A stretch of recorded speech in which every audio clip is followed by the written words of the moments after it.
En ce moment même, mon mari doit croire que je suis assise à la maison, en train de pleurer et d'attendre son retour.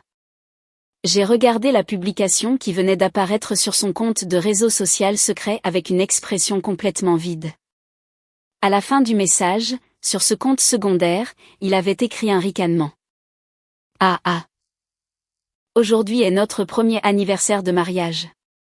Sur la table de la salle à manger, devant moi, repose un dîner élégant, intact et complètement froid. En ce moment même, mon mari est sûrement entre les draps d'un hôtel de luxe avec son ex-petite amie, mais ils ne connaissent pas encore la vérité.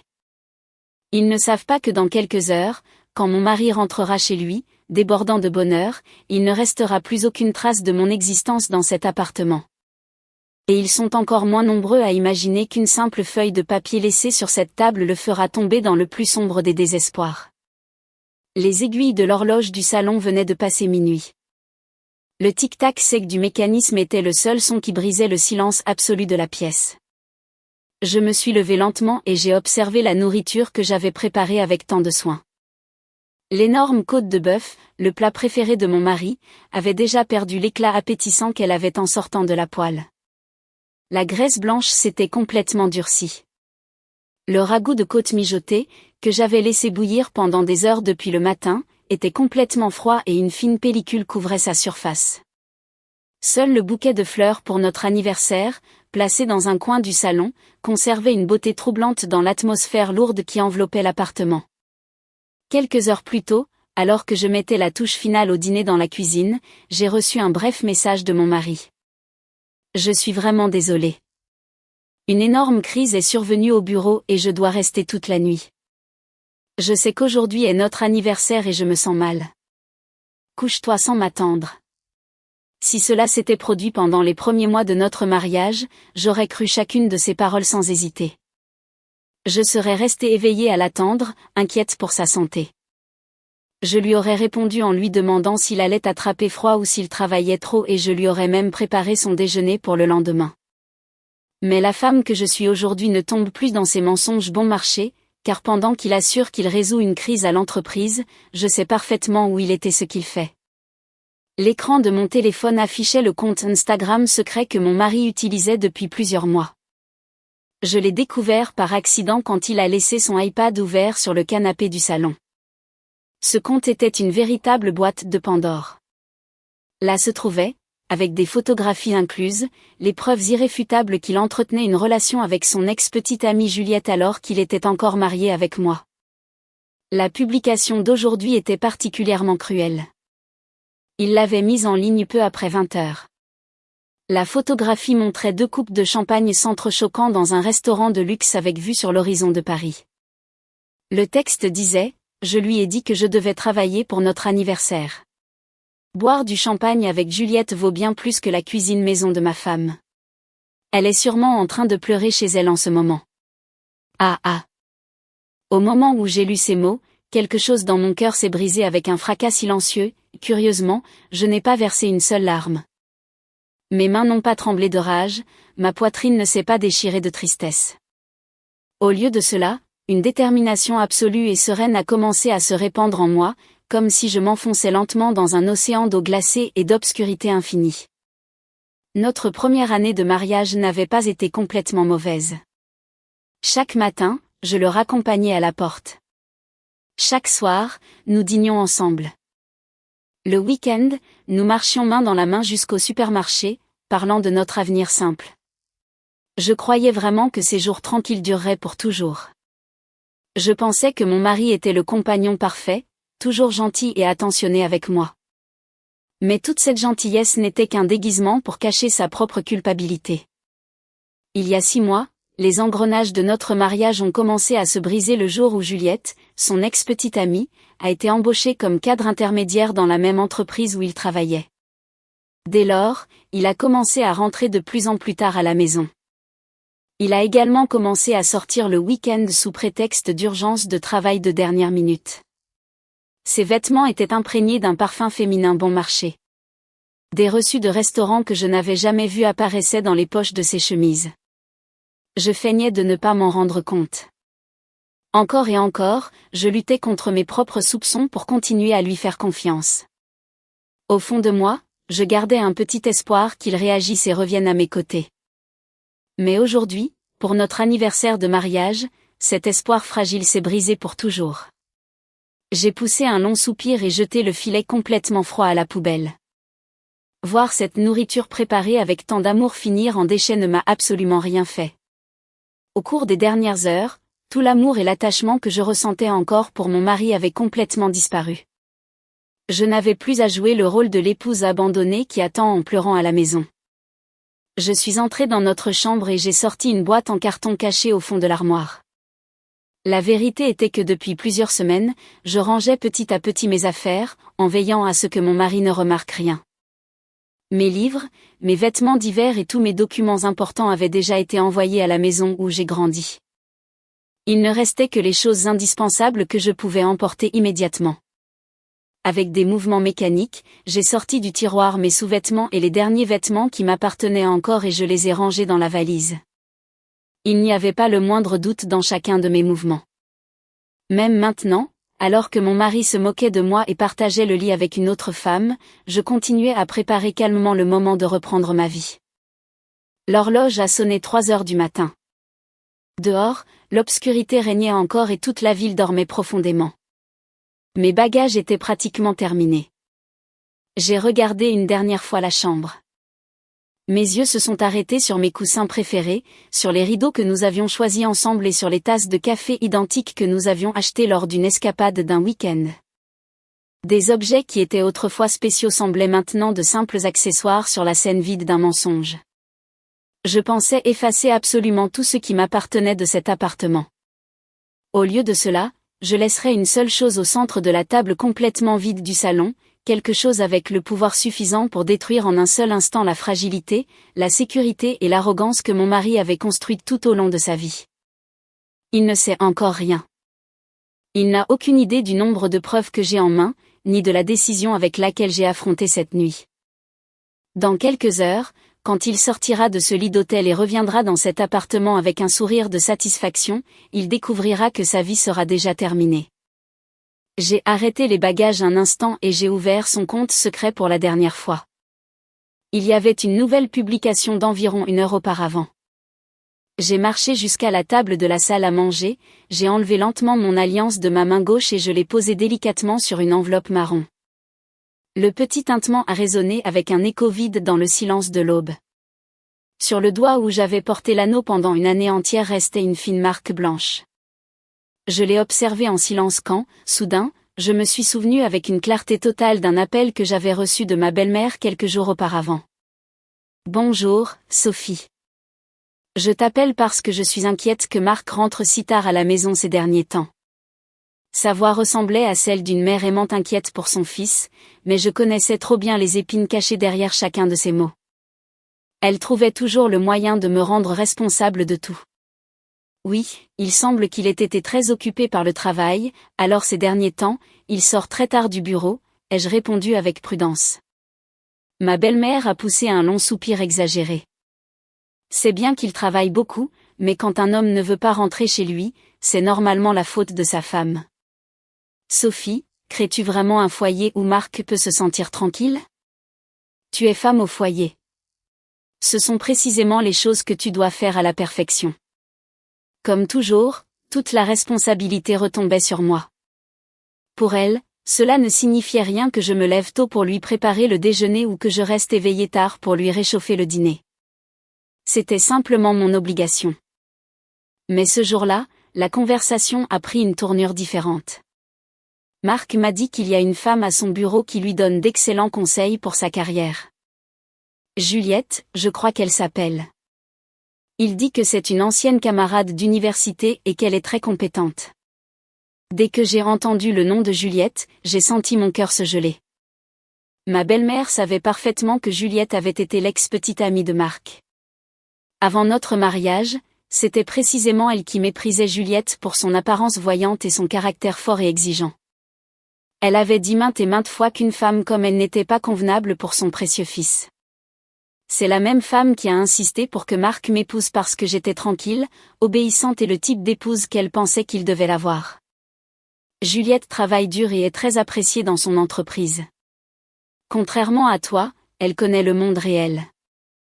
Sûrement que Marc trouve beaucoup plus facile de parler avec elle de ses problèmes professionnels. Au moins, tu devrais lire le Wall Street Journal pour pouvoir avoir une conversation utile avec lui de temps en temps. Elle l'a dit avec un sourire plein de mépris. Je suis restée complètement sans voix. La même femme qui m'avait convaincue de me consacrer entièrement au foyer, insistant sur le fait que le devoir d'une épouse était de soutenir son mari, utilisait maintenant une femme professionnelle comme Juliette pour m'humilier. Pour ma belle-mère, mes sentiments et tous mes efforts n'ont jamais eu d'importance. La seule chose qui lui importait était que son fils réussisse et projette une image parfaite aux yeux des autres. Et elle se doutait probablement déjà que Marc et Juliette étaient bien plus que de simples collègues de travail. Mais dans sa façon de penser, si un homme avait une aventure, c'était parce qu'il réussissait et que sa femme était trop ennuyeuse pour le retenir. Je comprends. J'essaierai de faire mieux, ai-je répondu en éteignant complètement mes émotions avant de raccrocher. La seule larme qui est tombée sur l'écran du téléphone n'était pas de tristesse, c'était l'expression d'une déception infinie envers cette famille. Ni mon mari ni ma belle-mère ne me voyaient comme un être humain. Pour eux, je n'étais qu'une personne qui travaillait en coulisses pour maintenir l'image parfaite de la famille, une employée de maison gratuite. Cette réalité m'a frappée avec toute sa cruauté le mois dernier. Ce matin-là, je me suis réveillée avec des frissons et un fort mal de tête. Dans l'après-midi, la fièvre avait dépassé les 39 degrés. Je n'avais même plus la force de me lever. Je suis restée allongée sur le canapé, attendant le retour de Marc. Quand il est finalement entré dans l'appartement après 22 heures, il m'a vue enveloppée dans des couvertures au milieu du salon sombre. Mais au lieu de s'inquiéter pour moi, il a froncé les sourcils. Qu'est-ce qui s'est passé? Où est le dîner? Je suis vraiment désolée. J'ai beaucoup de fièvre et je ne peux pas me lever. Ma voix était à peine un murmure rauque. Marc a poussé un soupir d'agacement. Il n'a même pas essayé de cacher son irritation. Tu es sérieuse? Demain, j'ai une présentation très importante à la première heure. Je ne peux pas me permettre d'attraper quelque chose. Après avoir dit cela, il a marché directement vers la chambre sans s'approcher d'un seul pas de moi.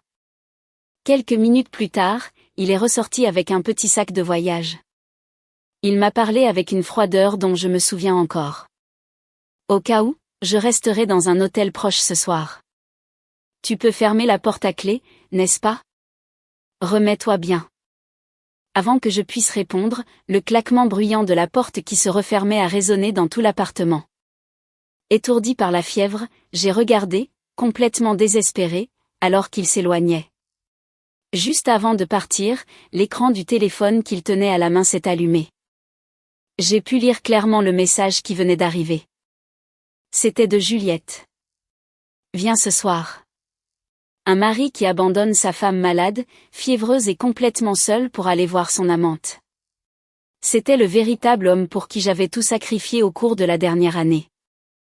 Cette nuit-là, j'ai pleuré jusqu'à m'endormir, délirante de fièvre. J'ai compris que tous mes efforts avaient été complètement inutiles. Le lendemain matin, la fièvre avait baissé. Je me suis regardée dans le miroir de la salle de bain. J'ai vu mon visage pâle et épuisé et j'ai pris une décision définitive. Il n'y avait plus de place pour moi dans cette maison et je ne gâcherai plus jamais ma vie aux côtés d'un homme comme lui. Maintenant, assise dans cette pièce glaciale, j'observais l'alliance sur la table. Cet anneau n'avait jamais été un symbole d'amour. Il avait été la chaîne avec laquelle Marc me tenait attachée. Et depuis que je l'ai retiré, mon cœur se sentait étonnamment léger. Marc et sa mère étaient tous deux convaincus que j'étais une femme faible qui pleurerait et le supplierait de ne pas l'abandonner. Ils croyaient qu'en tant que femme au foyer et sans revenu propre, je ne pourrais jamais survivre à un divorce. C'est pourquoi ils me sous-estimaient, c'est pourquoi ils me méprisaient, c'est pourquoi ils me traitaient comme un outil pratique, mais ils commettaient une énorme erreur. Je n'avais pas supporté tout cela en silence sans rien faire. Au cours des 6 derniers mois, pendant qu'ils se moquaient de moi dans mon dos, je préparais soigneusement la façon de me protéger. J'ai ouvert le tiroir intégré du meuble du salon et j'ai sorti un petit coffre-fort caché au fond. À l'intérieur, il y avait un dossier avec plusieurs relevés bancaires à mon nom. Marc n'avait aucune idée de leur existence. Ce compte était ma carte la plus puissante, celle qui était sur le point de détruire toute l'arrogance sur laquelle il avait construit sa vie. J'ai ouvert le dossier et j'ai observé en silence le solde final imprimé sur le document. À côté du chiffre figurait le nom d'une entreprise, Gestion Immobilière Miller. Ma famille n'avait jamais semblé être particulièrement riche. Cependant, mon père, décédé il y a quelques années, avait bâti une solide entreprise immobilière dans notre région d'origine et avant de mourir, il m'a laissé, à moi, sa fille unique, la propriété complète de l'entreprise, ainsi que tous ses droits et actifs. Garde cette fortune secrète de l'homme que tu épouseras, au moins pendant un certain temps. Tu dois observer très attentivement si cet homme aime Sophie pour ce qu'elle est et non pour son argent ou pour le prestige de sa famille. Suivant les dernières paroles que mon père m'a laissées sur son lit de mort, je n'ai jamais dit à Marc ni à sa mère que ma famille avait une grande fortune. C'est pourquoi ma belle-mère m'a toujours traité comme une femme au foyer sans le sou. Et Marc n'a jamais caché son attitude arrogante, se comportant comme s'il était le grand soutien financier du foyer. Je me souviens d'une occasion où j'ai manqué une offre au supermarché et j'ai acheté des légumes bio un peu plus chers. Marc m'a regardé avec une désapprobation évidente et m'a réprimandé froidement. Sophie, comme tu n'as jamais eu à gagner un salaire dans le monde réel, tu ne comprends pas ce que coûte l'argent. C'est pourquoi tu ne te soucies pas de le gaspiller. En tant que femme au foyer, ton travail est d'économiser le moindre centime et de prendre soin de l'argent que je gagne. À ce moment-là, je n'ai pas répondu, j'ai simplement baissé la tête en silence. Mais la femme que je suis aujourd'hui sait que l'homme qui m'a dit ces mots dépensait sur une autre femme 10 fois plus que ce qu'il me reprochait. Si je leur montrais ce compte bancaire, lui et sa mère changeraient d'attitude instantanément et viendraient me supplier, mais je n'utiliserai jamais cet argent pour eux. L'événement qui a fini par m'ouvrir les yeux et a renforcé ma décision de partir est survenu il y a 3 mois. C'était un après-midi pluvieux. Marc est parti tôt de la maison en disant qu'il avait une importante réunion avec le conseil d'administration. Cependant, ce jour-là, il a commis une erreur peu habituelle, il a oublié son iPad personnel, celui-là même qu'il protégeait avec tant de zèle qu'il l'emportait même aux toilettes. Il était resté coincé entre les coussins du canapé. Normalement, je n'aurais jamais fouillé les affaires de quelqu'un d'autre, mais à ce moment-là, je n'ai pas pu ignorer la notification qui est apparue, illuminant l'écran. La nuit dernière était incroyable. Ta femme ne se doute de rien, n'est-ce pas? Le message venait de Juliette. Dès que j'ai lu ces quelques mots, mon cœur a commencé à battre si fort que cela ressemblait à une alarme incontrôlable. Je me souviens encore comment le bout de mes doigts a commencé à trembler.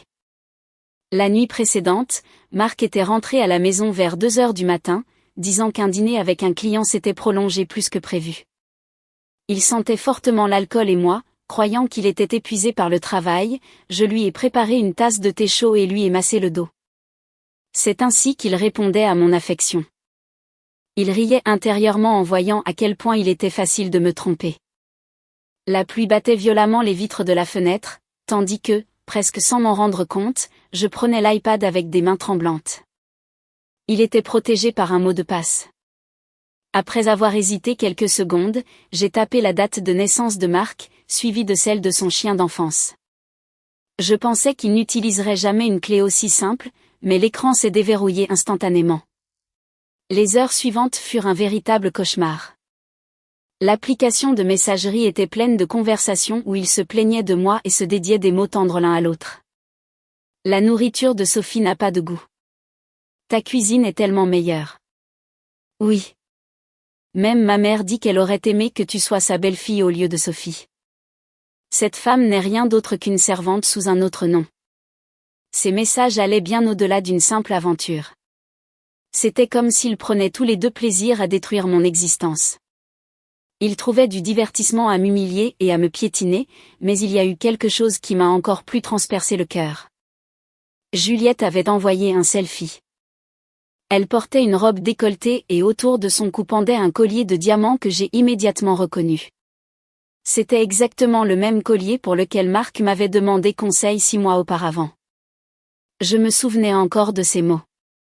Je pense acheter ce collier à ma mère pour son 60e anniversaire. Qu'en penses-tu? J'avais souri et répondu avec enthousiasme. Je suis sûre qu'elle va adorer. Quand j'ai compris que tout cela n'avait été qu'un mensonge pour choisir un cadeau pour son amante, j'ai senti mon estomac se tordre. J'ai couru aux toilettes. Je me suis appuyée sur le lavabo en porcelaine froide. Pendant que j'essayais de respirer entre des halètements, j'ai enfin compris l'impasse dans laquelle j'étais piégée. La véritable personnalité de mon mari était si monstrueuse que mon esprit pouvait à peine l'accepter. Mais le véritable enfer n'avait pas encore commencé. Je suis retournée en titubant au salon. J'ai continué à parcourir l'historique des conversations jusqu'à ce qu'une icône inconnue attire mon attention. C'était une application de stockage et de partage de fichiers dans le cloud. Dans le coin supérieur est apparue une notification comme si une force invisible guidait ma main. Je l'ai ouverte. À l'intérieur, il n'y avait qu'un dossier partagé. Son nom m'a fait frissonner tout le corps, nos plans pour l'avenir. Dès que j'ai vu son contenu, j'ai senti tout le sang quitter mon corps. Ce n'étaient pas des photos de voyage ni des messages romantiques. Les mains avec lesquelles je tenais l'iPad ont commencé à trembler. Quelques gouttes sont tombées sur l'écran. Ce n'est qu'alors que je me suis rendu compte que je pleurais.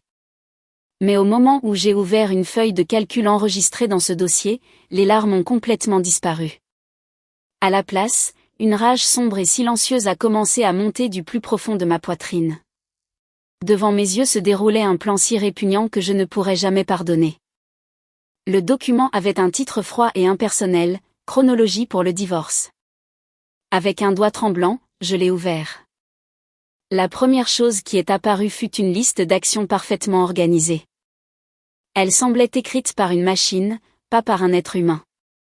C'était un plan détaillé, mois par mois, pour m'acculer psychologiquement, détruire mon estime de moi et finir par me jeter à la rue sans un sou. Mois 1. Réduire l'argent destiné au foyer. Provoquer une anxiété économique chez Sophie pour affaiblir sa confiance. Mois 3. Commencer à lui crier dessus pour des broutilles. Normaliser l'abus émotionnel pour que Sophie commence à se blâmer elle-même. Mois 5. Dire du mal de Sophie devant maman. Faire en sorte que la maltraitance envers elle augmente. Créer un environnement où Sophie voudra partir de son propre chef. Cela ressemblait au manuel de stratégie d'un jeu vidéo. Froid, calculé, impitoyable. L'historique du document montrait clairement le nom de Juliette comme auteur. Alors je me suis souvenu de quelque chose. Avant de nous marier, Marc se vantait constamment que Juliette avait étudié le droit et connaissait parfaitement toutes les affaires légales. Maintenant, il utilisait ses connaissances pour détruire ma vie pas à pas. J'ai continué à faire défiler le document. Ce qui est apparu ensuite m'a coupé le souffle. Mois 8. Après l'opération de remplacement de la hanche de maman, l'emmener vivre à l'appartement. Obliger Sophie à prendre en charge 100% des soins sans recevoir aucun paiement. Mois 10. Quand Sophie sera complètement épuisée par les soins de maman, fabriquer de fausses preuves d'infidélité et exiger le divorce. Mois 12. Présenter Sophie comme la coupable. L'expulser de la maison sans recevoir absolument aucune pension. Marc et Juliette se marieront. Pendant que je continuais à lire, une fureur comme je n'en avais jamais ressenti parcourait tout mon corps. Je sentais littéralement que mon sang bouillait. Marc et Juliette ne planifiaient pas seulement de se débarrasser de moi comme d'une ordure. Ils pensaient m'utiliser comme une esclave gratuite pour prendre soin de sa mère malade et quand je ne leur serais plus utile, me jeter à la rue sans rien. Et ma belle-mère, qu'elle connaisse ou non tous les détails de ce plan, avait intensifié son mépris envers moi, croyant chacun des mensonges que Marc lui racontait. Trouver ce fichier a fait que toutes les conduites étranges de Marc au cours des derniers mois se sont parfaitement emboîtées, comme cette nuit, 2 semaines auparavant, quand il m'a soudainement parlé avec une douceur complètement anormale. Sophie, merci de toujours faire tant d'efforts à la maison. Dis, j'ai besoin que tu signes des documents pour l'assurance maladie familiale que propose mon entreprise. Il te suffit de signer et de dater ici. Pendant qu'il parlait, il m'a tendu une épaisse liasse de papier remplie d'un langage juridique presque impossible à comprendre. À un autre moment, j'aurais probablement eu confiance en lui et j'aurais signé sans y penser. Mais en tant qu'héritière de l'entreprise de mon père, l'avocat d'affaires de ma famille m'avait toujours répété une mise en garde. Ne signe jamais un document rempli de termes légaux sans le lire attentivement. Je suis désolé. Cela te dérange si je le relis d'abord calmement? Dès que j'ai prononcé ces mots, le sourire a disparu du visage de Marc. Il a poussé un soupir de frustration évidente. Tu es en train de me dire que tu ne me fais pas confiance. Ne fais pas l'intelligente alors que tu n'es qu'une femme au foyer. Oublie ça. J'en ai besoin pour demain. Alors tu ferais mieux de le signer. Il m'a arraché les documents des mains avec brusquerie et s'est enfermé furieux dans la chambre. Maintenant, avec le recul, c'était douloureusement évident. Ces papiers devaient être une sorte de contrat conçu pour m'obliger à accepter des conditions totalement défavorables. Un frisson a parcouru mon dos en pensant à ce qui se serait passé si je les avais signés sans les lire. Sur l'iPad, j'ai aussi trouvé plusieurs fichiers audio. Avec une certaine hésitation, j'ai appuyé sur le bouton de lecture. Les rires de Marc et Juliette ont rempli le salon silencieux. Marc, c'est hilarant que ta femme croie encore que tu l'aimes. Elle est naïve. Elle n'a aucune idée du fonctionnement du monde. Marc a éclaté de rire. Il suffit que je sois un peu gentil avec elle, elle remue la queue comme un petit chien heureux. C'est le pion parfait, une servante gratuite et aussi une infirmière gratuite. C'est merveilleux. Juliette a ri de nouveau. Nous devrions la jeter dès que possible et transformer cet appartement en notre nouvelle maison. Nous pourrons même acheter de nouveaux meubles. Pendant que j'écoutais cette conversation vulgaire entre deux personnes convaincues d'être plus intelligentes que tout le monde, les larmes ont complètement disparu.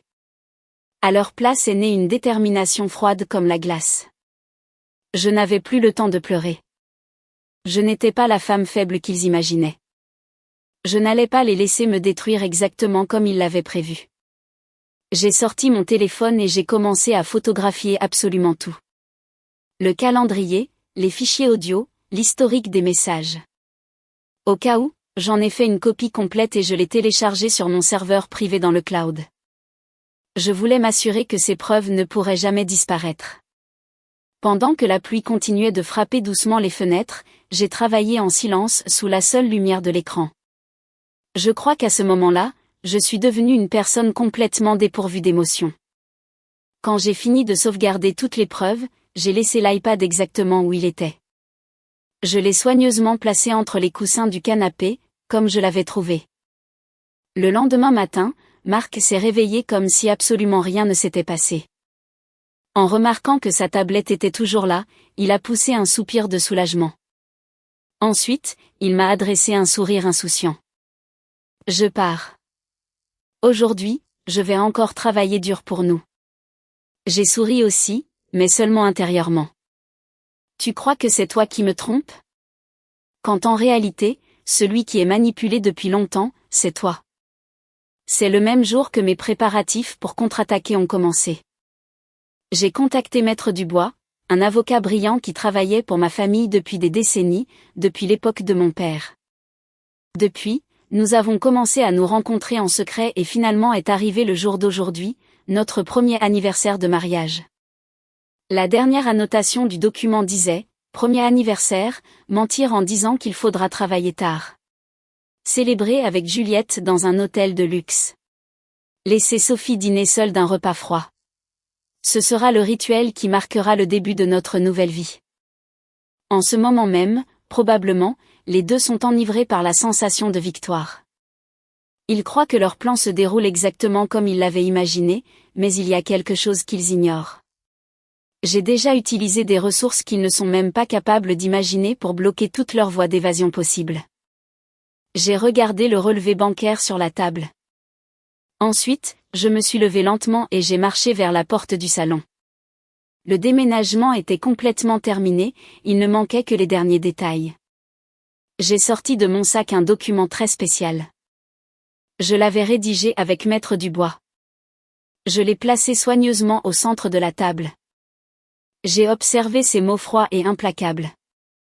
Rien que d'imaginer l'expression que Marc aurait en le lisant le lendemain matin a fait échapper un petit rire de ma poitrine. Il était impossible de le contenir. L'horloge était sur le point de sonner 4 heures du matin. J'ai regardé les quelques documents qui reposaient sur la table silencieuse du salon. Chacun avait été préparé avec Maître Dubois. Ils étaient aussi précis que impitoyables. Pendant que je les contemplais, je me suis souvenu de la longue et solitaire bataille que j'avais menée au cours des derniers mois.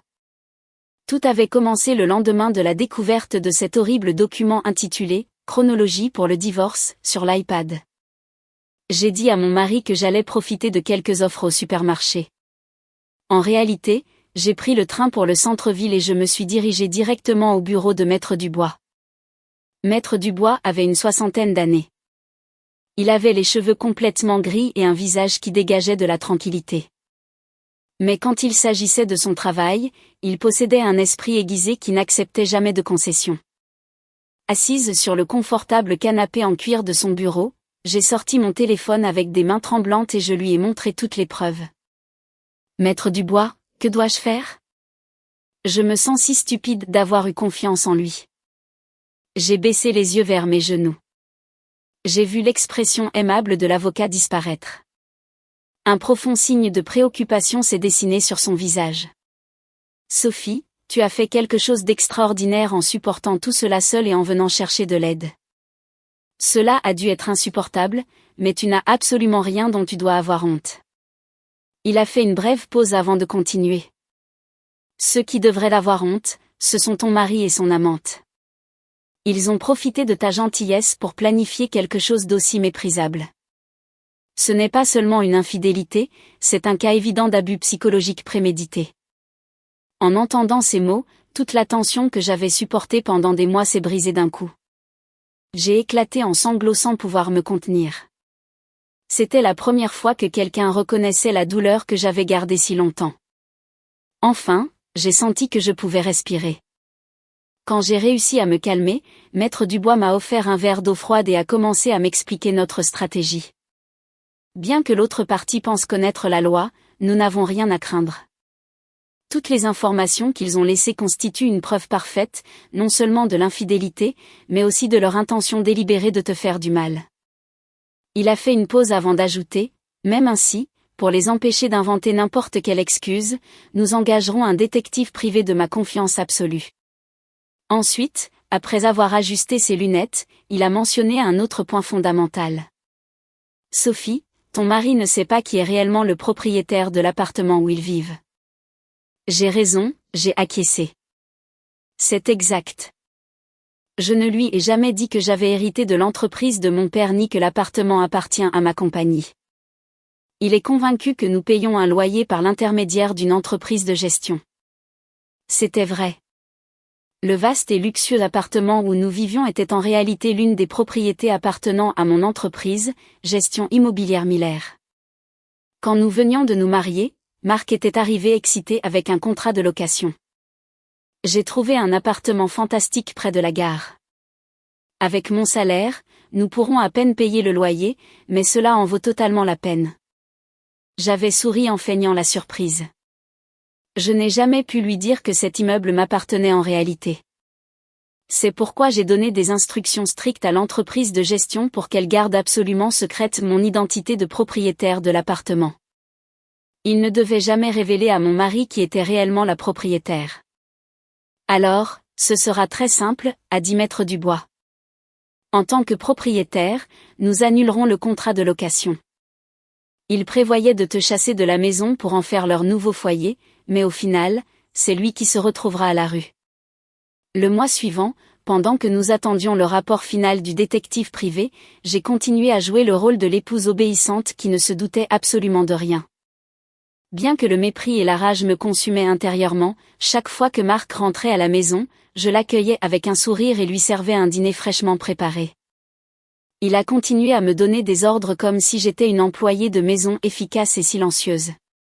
La nuit où j'ai reçu le rapport définitif de l'enquêteur, Marc est rentré de très mauvaise humeur. Il n'a même pas salué.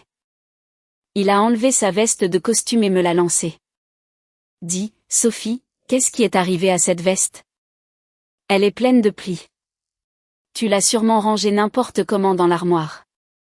Vraiment, tu es femme au foyer et tu ne peux même pas bien t'occuper des vêtements. » Je l'ai observé en silence. Quelques heures auparavant, j'avais été au bureau du détective, regardant des photos de Marc entrant dans un hôtel avec Juliette. Il portait exactement la même veste. Je savais parfaitement que ses plis n'étaient pas apparus parce que je l'avais mal accroché. Il s'était formé parce qu'elle avait fini jetée sur le sol, à côté du lit d'un hôtel. Je suis vraiment désolée. Demain, je l'apporterai au pressing. J'ai baissé la tête en feignant une culpabilité que je ne ressentais plus. Marc a poussé un rire dédaigneux. Juliette ne ferait jamais une erreur aussi stupide. Elle est parfaite au travail et elle est toujours attentive à tout. Tu devrais apprendre quelque chose d'elle. Jamais auparavant l'homme en face de moi ne m'avait semblé aussi ridicule. Il prononçait lui-même le nom de son amante, la comparait à moi et se sentait supérieur, sans se rendre compte que chaque mot qui sortait de sa bouche devenait une preuve supplémentaire contre lui. J'ai réprimé un sourire froid et j'ai répondu avec un calme total. Tu as raison. Je devrais apprendre d'elle. À partir de ce jour, le dernier reste d'affection que je pouvais encore ressentir pour lui a disparu. Il ne restait que des calculs froids. Mon seul objectif était de m'assurer qu'il finisse par tomber tout au fond. Maintenant, sur la table, j'ai déposé une demande de divorce signée. À côté, j'ai laissé une notification officielle d'expulsion émise par mon entreprise. Elle avait été rédigée par Maître Dubois avec un langage juridique ferme et incontestable. Elle exigeait l'abandon immédiat de l'appartement pour non-respect du contrat et incluait un avertissement sur les conséquences financières qu'il subirait s'il restait illégalement dans la propriété. D'un côté, j'ai également placé plusieurs copies des photographies prises par le détective privé. Elles montraient Marc et Juliette entrant ensemble à l'hôtel et s'embrassant. N'importe qui avec un minimum de bon sens comprendrait qu'ils étaient complètement acculés. Ils n'avaient aucune issue. J'ai pris ma valise par la poignée et j'ai marché vers la porte principale. Avant de partir, je me suis retournée une dernière fois pour observer l'endroit où j'avais vécu pendant 1 an. Je n'avais plus le moindre attachement à cet appartement. J'ai ouvert la porte en silence et je suis sortie dans l'air glacial de l'aube. Le bruit de la serrure qui tournait était comme le coup de pistolet du départ d'une vie complètement nouvelle. Je me suis assise à l'arrière du VTC que j'avais réservé à l'avance et qui m'attendait devant l'immeuble. Dès que la voiture a commencé à avancer, mon téléphone a vibré. C'était un message du détective qui surveillait l'hôtel. La cible vient de quitter l'hôtel. Il devrait arriver à son appartement sous peu. À côté du message, il y avait une photographie. Elle montrait mon mari, complètement insouciant. Il souriait avec une arrogance énorme. Il ne lui restait que quelques minutes avant de découvrir que toute sa vie venait de s'effondrer. J'ai observé par la fenêtre les bâtiments de Paris défiler lentement tandis que l'aube commençait à illuminer l'horizon. Les rues étaient encore presque vides. J'ai fermé les yeux et j'ai respiré profondément. L'insupportable tension que j'avais ressentie en préparant mon départ avait disparu. Je me suis penchée sur le siège. C'était une sensation de liberté aussi intense que si on m'avait enlevé un énorme bloc de fer. J'ai pensé à mon mari Marc, à son amante Juliette et à ma belle-mère Béatrice, qui n'avait jamais cessé de me traiter comme une simple servante. Même les imaginer trinquer à leur prétendue victoire ne m'a causé aucune émotion. Mon cœur est resté complètement calme. J'avais acquis cette froideur absolue exactement 2 semaines auparavant. Cet après-midi-là, j'étais assise sur une lourde chaise en acajou dans le bureau de Maître Dubois. C'est là que j'ai compris jusqu'où pouvait aller la méchanceté d'une personne.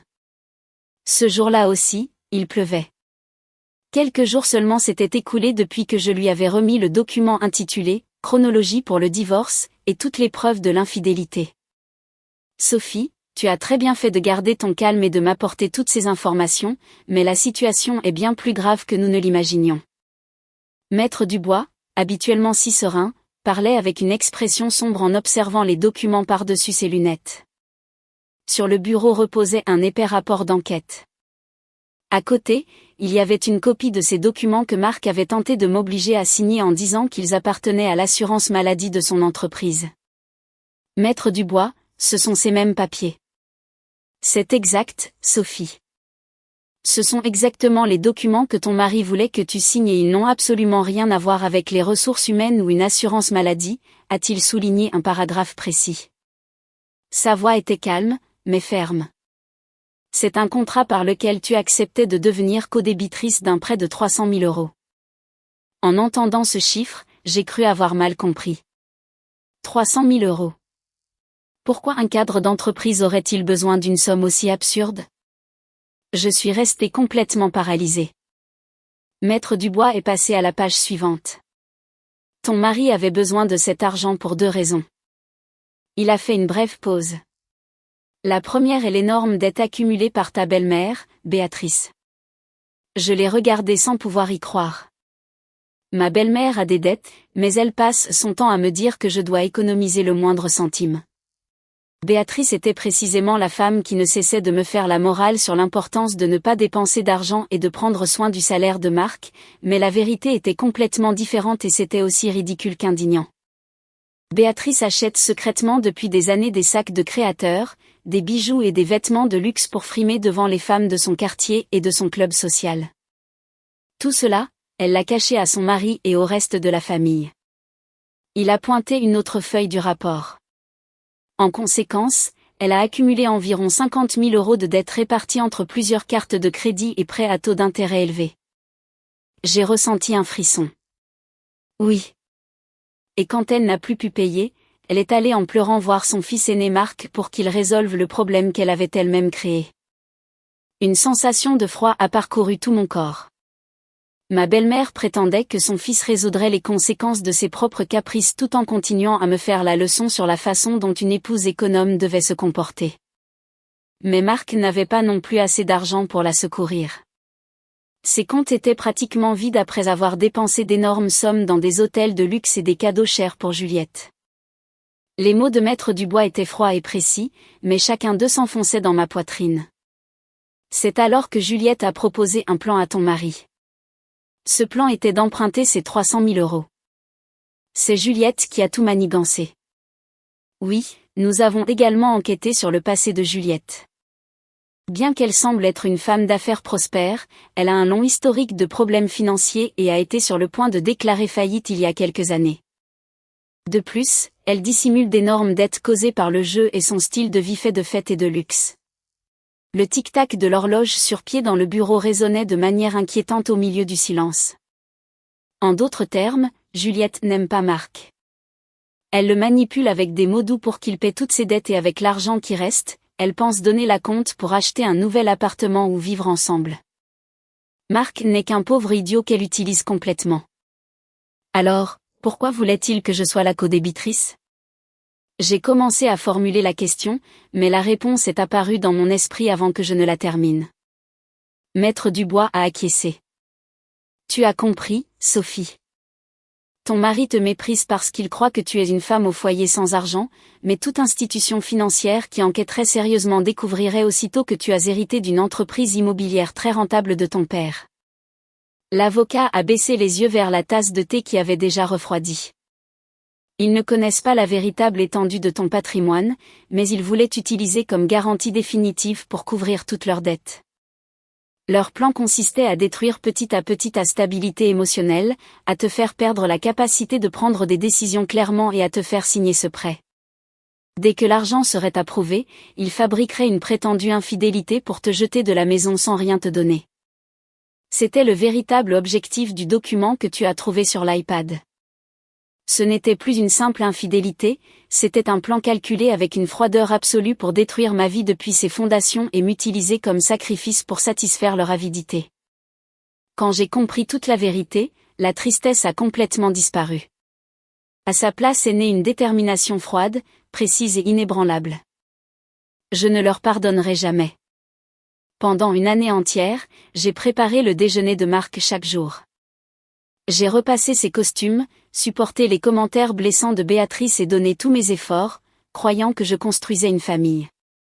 Ils n'ont pas seulement piétiné mon affection et mon dévouement, ils ont essayé de faire de moi le bouclier qui porterait toutes leurs dettes. Sophie, la voix tranquille de Maître Dubois m'a fait lever la tête. Puisque leur méchanceté atteint cet extrême, nous n'avons aucune obligation de leur montrer de la compassion. Nous allons bloquer complètement et légalement toutes leurs issues possibles. Nous les ferons marcher directement vers le piège qu'ils ont préparé pour toi et ce sont eux qui y seront pris. J'ai acquiescé lentement. La Sophie, qui essayait toujours d'être une bonne épouse, avait disparu. À partir de ce moment, commençait une guerre pour protéger ma dignité et ma vie. Maître Dubois, que devons-nous faire pour s'assurer qu'il ne puisse jamais s'en remettre? L'avocat a ouvert sa mallette et a sorti une épaisse enveloppe. Premièrement, nous devons frapper au moment exact où ton mari se sentira complètement en sécurité, quand il croira qu'il a gagné et que tout s'est passé exactement comme il l'avait prévu. Pour cela, j'ai besoin que tu continues à jouer le rôle de l'épouse obéissante encore un peu. Me rappelant ces mots, j'ai lentement ouvert les yeux sur la banquette arrière du VTC.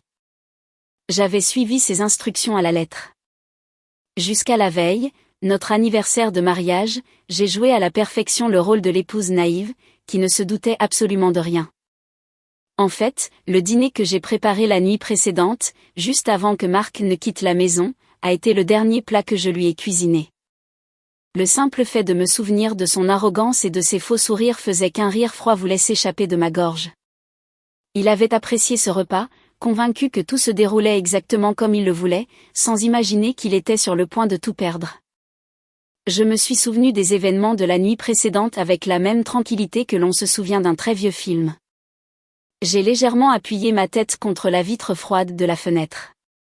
C'était la veille de ce qui aurait dû être notre premier anniversaire de mariage. Pour jouer à la perfection le rôle de l'épouse obéissante, Maître Dubois et moi avions soigneusement préparé chaque détail. J'ai cuisiné un dîner beaucoup plus élaboré que d'habitude et j'ai attendu le retour de Marc. Peu après 20 heures, la porte principale s'est ouverte. Marc est entré dans le salon, marchant avec un enthousiasme difficile à cacher. Je suis rentrée, Sophie. Ouf. Je suis épuisée. Tandis qu'il s'approchait, j'ai pu percevoir un léger arôme floral imprégné dans son costume. C'était le parfum de Juliette. La Sophie d'avant aurait immédiatement reconnu cette odeur. Elle aurait senti l'angoisse lui oppresser la poitrine. Mais la femme qui connaissait maintenant toute la vérité ne percevait qu'une odeur désagréable qui démontrait à quel point mon mari était superficiel et ridicule. Bienvenue, chérie. Tu dois être très fatiguée. Dissimulant parfaitement tout mon mépris, je lui ai souri gentiment et je lui ai servi un verre de bière bien fraîche.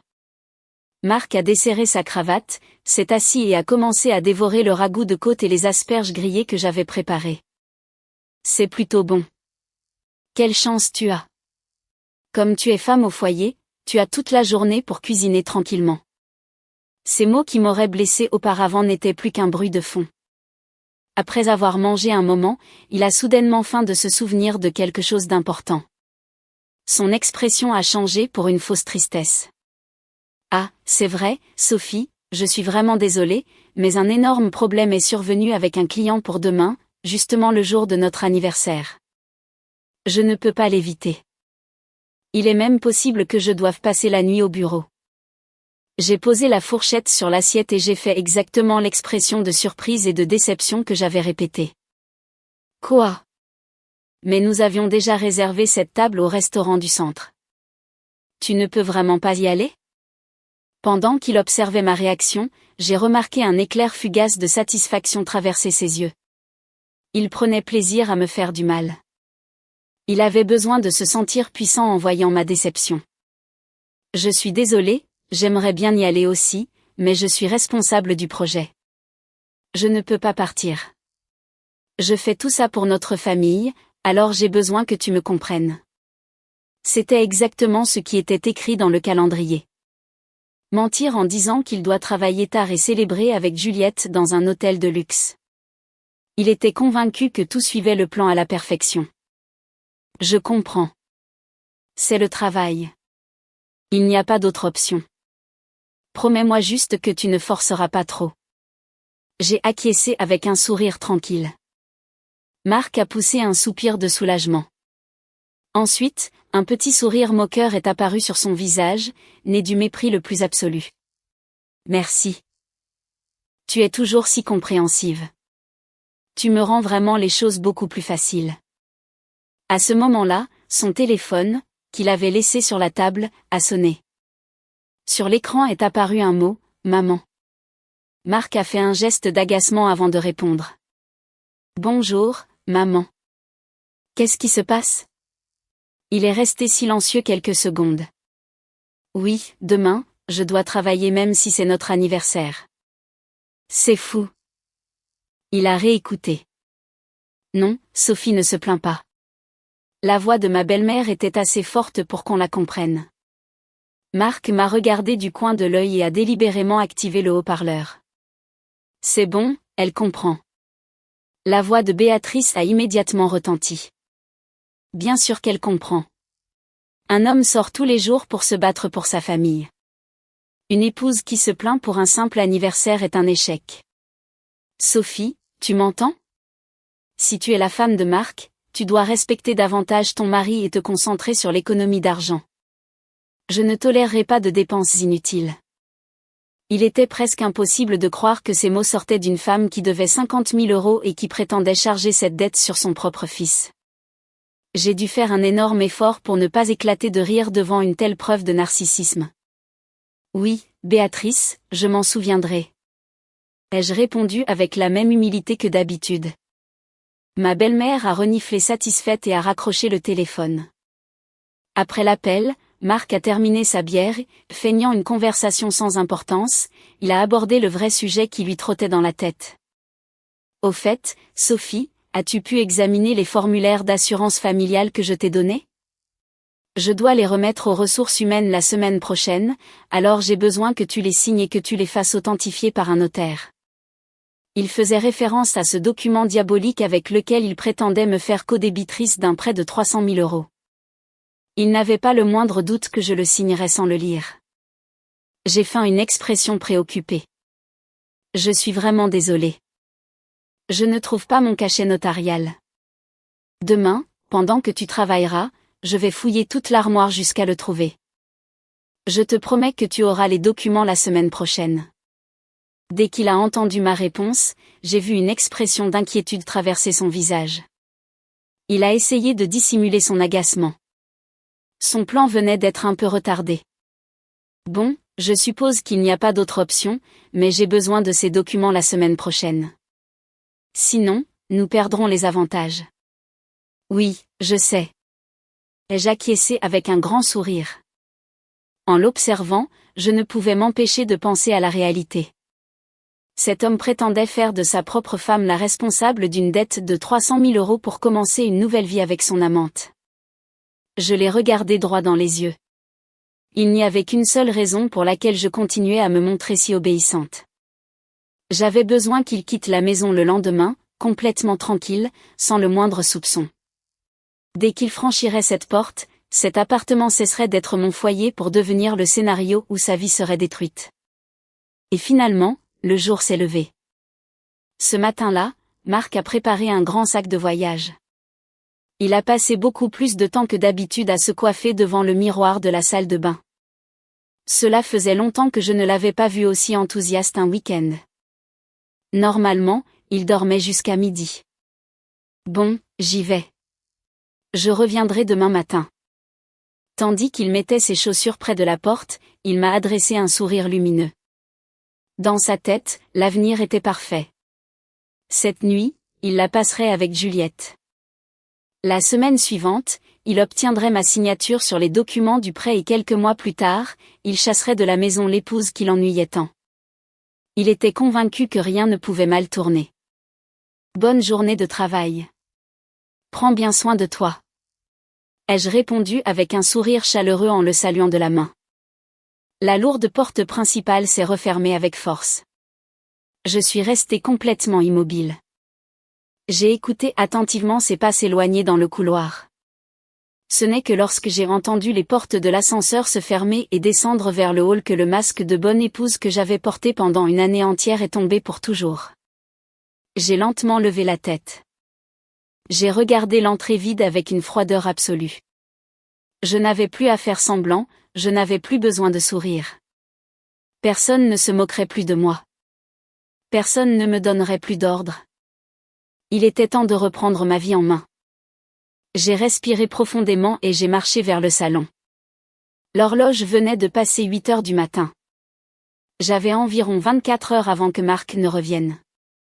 Pendant ce temps, je devais effacer toute trace de mon existence dans cet appartement et terminer le piège qui le ferait tomber en enfer dès qu'il franchirait à nouveau cette porte. J'ai retroussé mes manches et j'ai ouvert les cartons que je cachais depuis des semaines dans un coin du salon. Le moment de la contre-attaque était arrivé. 8 heures du matin, la porte venait de se refermer.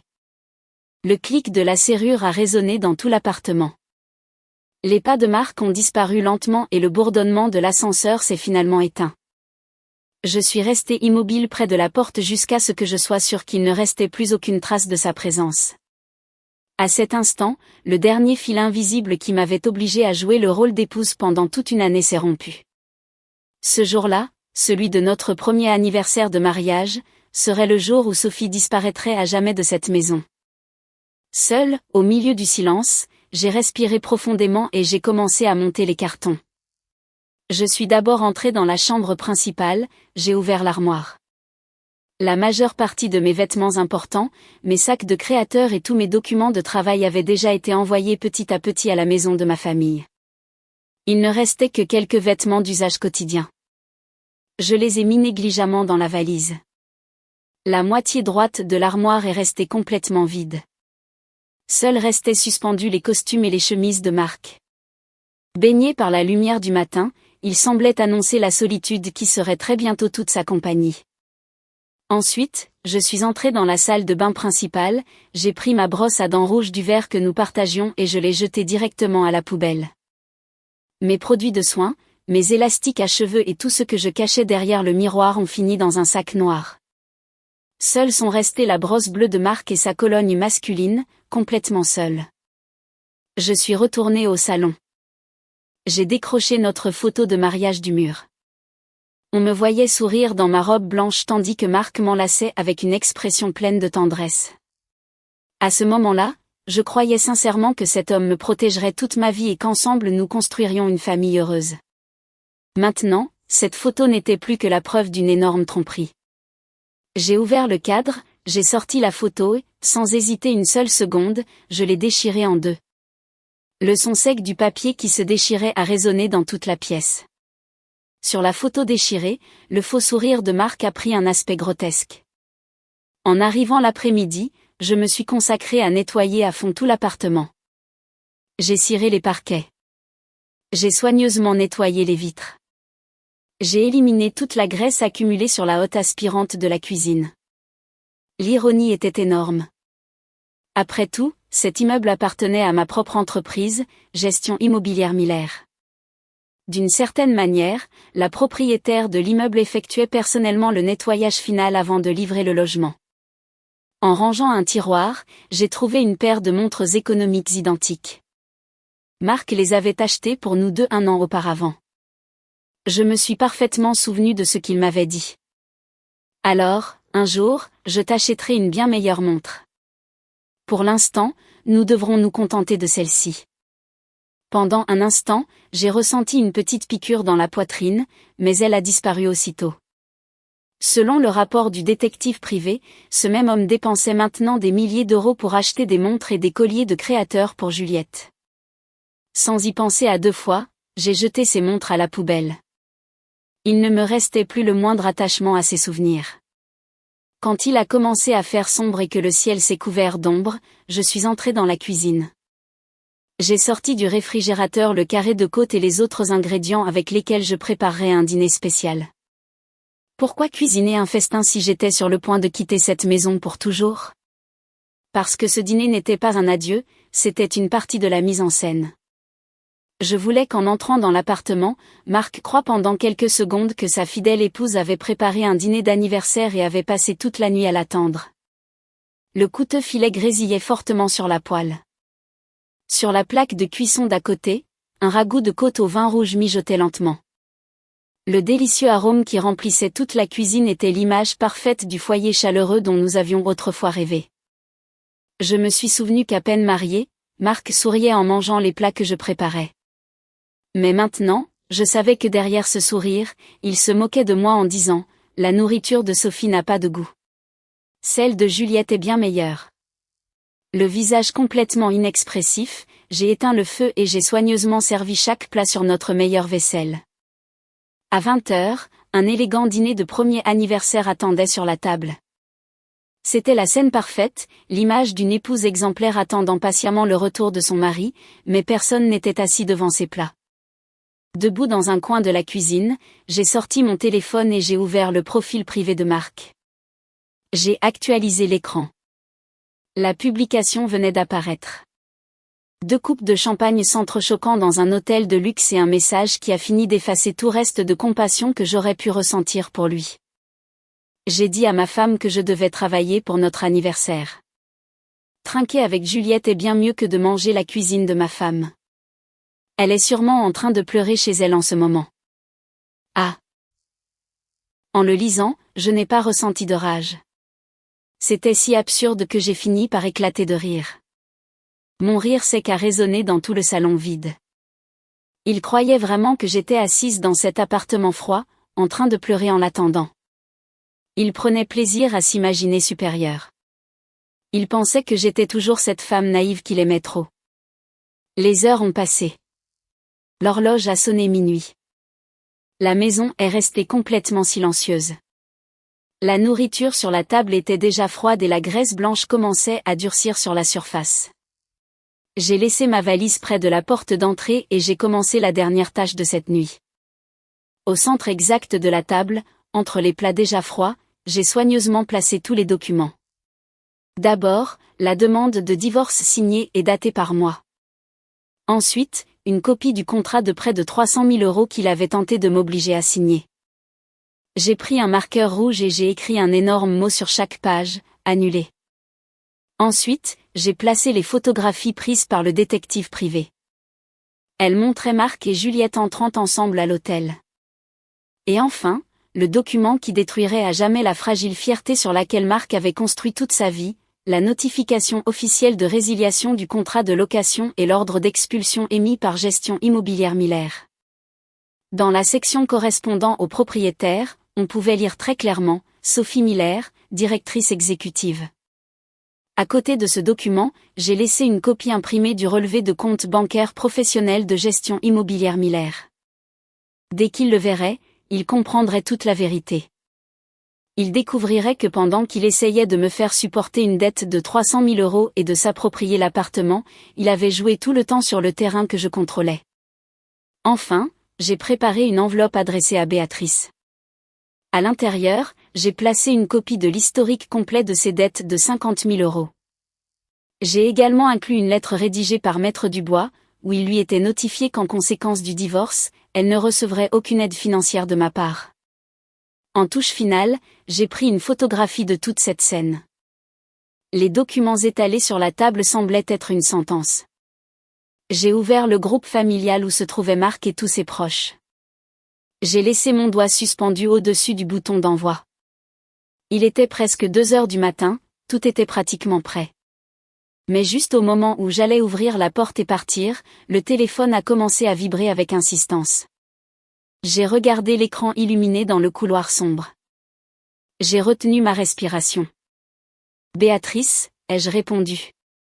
De l'autre côté, un cri désespéré s'est fait entendre immédiatement. Où est Marc? As-tu déjà signé les papiers du prêt? Je suis restée quelques secondes à observer l'écran. Elle le savait. Elle connaissait tout le plan.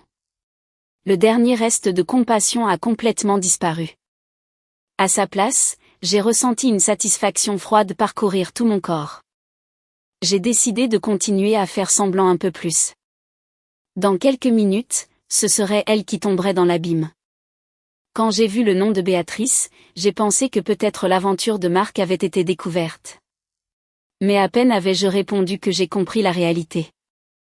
La seule chose qui lui importait était de se sauver elle-même. Bonjour, Béatrice. Qu'est-ce qui se passe à cette heure-ci? Ai-je répondu d'une voix calme, comme si je venais de me réveiller. Elle n'a même pas essayé de cacher son irritation. Ne me demande pas ce qui se passe. J'appelle Marc un tas de fois et son téléphone est éteint. Il m'a promis que demain matin il aurait les papiers prêts. Qu'est-ce qu'il fait, bon sang? À cet instant, toutes les pièces du puzzle se sont emboîtées. La date limite pour payer l'énorme dette de Béatrice expirait le lendemain. Si son mari découvrait l'argent qu'elle avait dépensé en secret pendant des années, il la chasserait immédiatement de la maison. 50 000 euros. Béatrice, de quoi parlez-vous? Marc est au travail. Il m'a dit qu'un problème important était survenu et qu'il devrait passer la nuit au bureau. Elle a claqué la langue avec mépris. Elle n'essayait plus de cacher qui elle était vraiment. Tu es vraiment si naïve. Appelle Marc tout de suite. Il m'a dit qu'une femme lente et stupide comme toi signerait sans problème un prêt de 300 000 euros si tu la faisais croire que c'était pour l'assurance familiale. Sa voix a résonné dans le couloir sombre. J'ai lentement fermé les yeux. Ma belle-mère ne connaissait pas seulement le plan pour me rendre responsable du prêt. Elle avait participé activement à toute l'arnaque pour se sauver elle-même. Elle attendait avec impatience que je tombe dans le piège. Tu n'es qu'une femme au foyer qui vit du salaire de Marc. Quand le moment vient, il est logique que ce soit toi qui te sacrifies pour la famille. Alors signe ces papiers et obtiens l'argent. La profondeur de sa méchanceté était impossible à décrire. Elle prétendait charger à sa belle-fille les conséquences de ses propres caprices et elle appelait ça famille. Je me suis sentie incroyablement stupide de l'avoir appelée maman, de lui avoir cuisiné, d'avoir essayé désespérément d'obtenir son approbation. Béatrice. Ma voix est devenue beaucoup plus froide. La belle-fille obéissante avait disparu pour toujours. Quoi dites-vous? Appelle immédiatement Marc. Marc ne travaille pas. J'ai gardé un bref silence. En ce moment, il boit du champagne dans la suite d'un hôtel de luxe avec une collègue de travail appelée Juliette. C'est pourquoi son téléphone est éteint. Quoi? Une amante, un hôtel. Tu es devenue folle? J'ai entendu halter à l'autre bout du fil. J'ai souri avec une froideur absolue. Je ne signerai pas ce prêt. J'ai déjà tout consulté avec mes avocats et demain votre mari découvrira la dette de 50 000 euros que vous avez cachée. Je vous recommande d'assumer les conséquences de vos propres actes. J'ai fait une brève pause. Au revoir. Attends, Sophie, tu sais ce que tu dis? J'ai appuyé sur le bouton pour mettre fin à l'appel. Ensuite, j'ai immédiatement bloqué son numéro. J'ai rangé le téléphone dans mon sac. À cet instant, j'ai senti que la malédiction de cette famille disparaissait pour toujours. Personne ne me retiendrait plus. J'étais libre. J'ai laissé tomber ma valise près de la porte et je suis retournée une dernière fois au salon. Il restait encore une chose à faire. Je devais effacer la dernière trace de chaleur que conservait encore cet appartement. J'ai d'abord complètement éteint le chauffage. Le doux ronronnement de l'air chaud a disparu instantanément. Peu à peu, le froid de la nuit a commencé à s'emparer de toutes les pièces. Ensuite, j'ai débranché les lampes d'ambiance. La lumière chaude et orangée de cette lampe que nous avions achetée pendant notre lune de miel s'est éteinte définitivement. Le salon est resté nu, froid, désolé. Un par un, j'ai débranché le réfrigérateur, les purificateurs d'air et tous les autres appareils électriques. Finalement, je me suis arrêtée devant la grande horloge murale. Son tic-tac constant avait accompagné toute notre prétendue vie de famille. Je l'ai décroché, j'ai ouvert le couvercle, j'ai retiré les piles. Dès que je l'ai fait, tout son a disparu. Un silence si absolu qu'il en faisait presque mal aux oreilles. Il ne restait plus aucune trace du foyer où une épouse préparait le dîner en attendant le retour de son mari. Il ne restait qu'un espace vide, froid, sans âme. Le lendemain matin, Marc ouvrirait cette porte.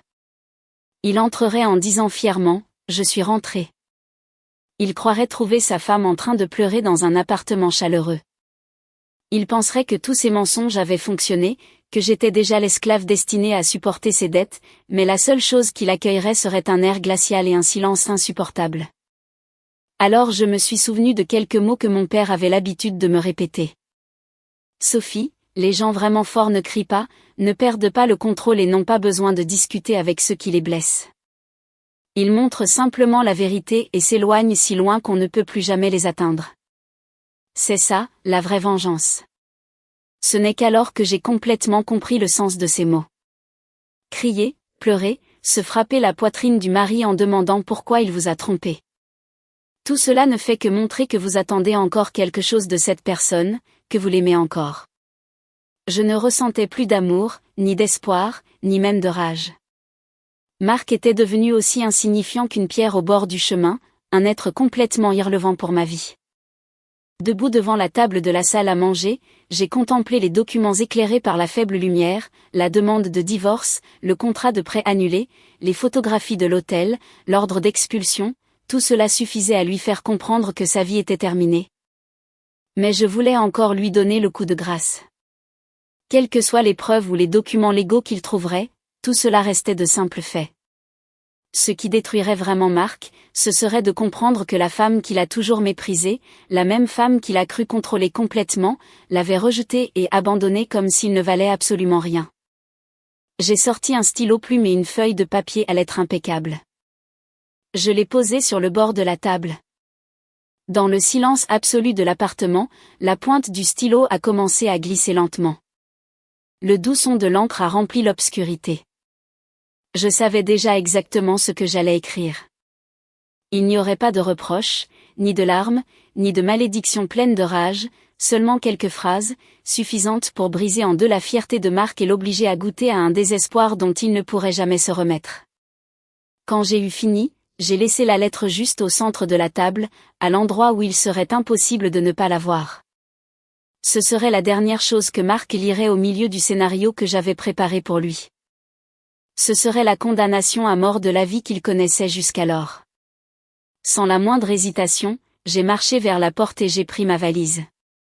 Quand il lira cela, je me demande quel genre de cri il poussera.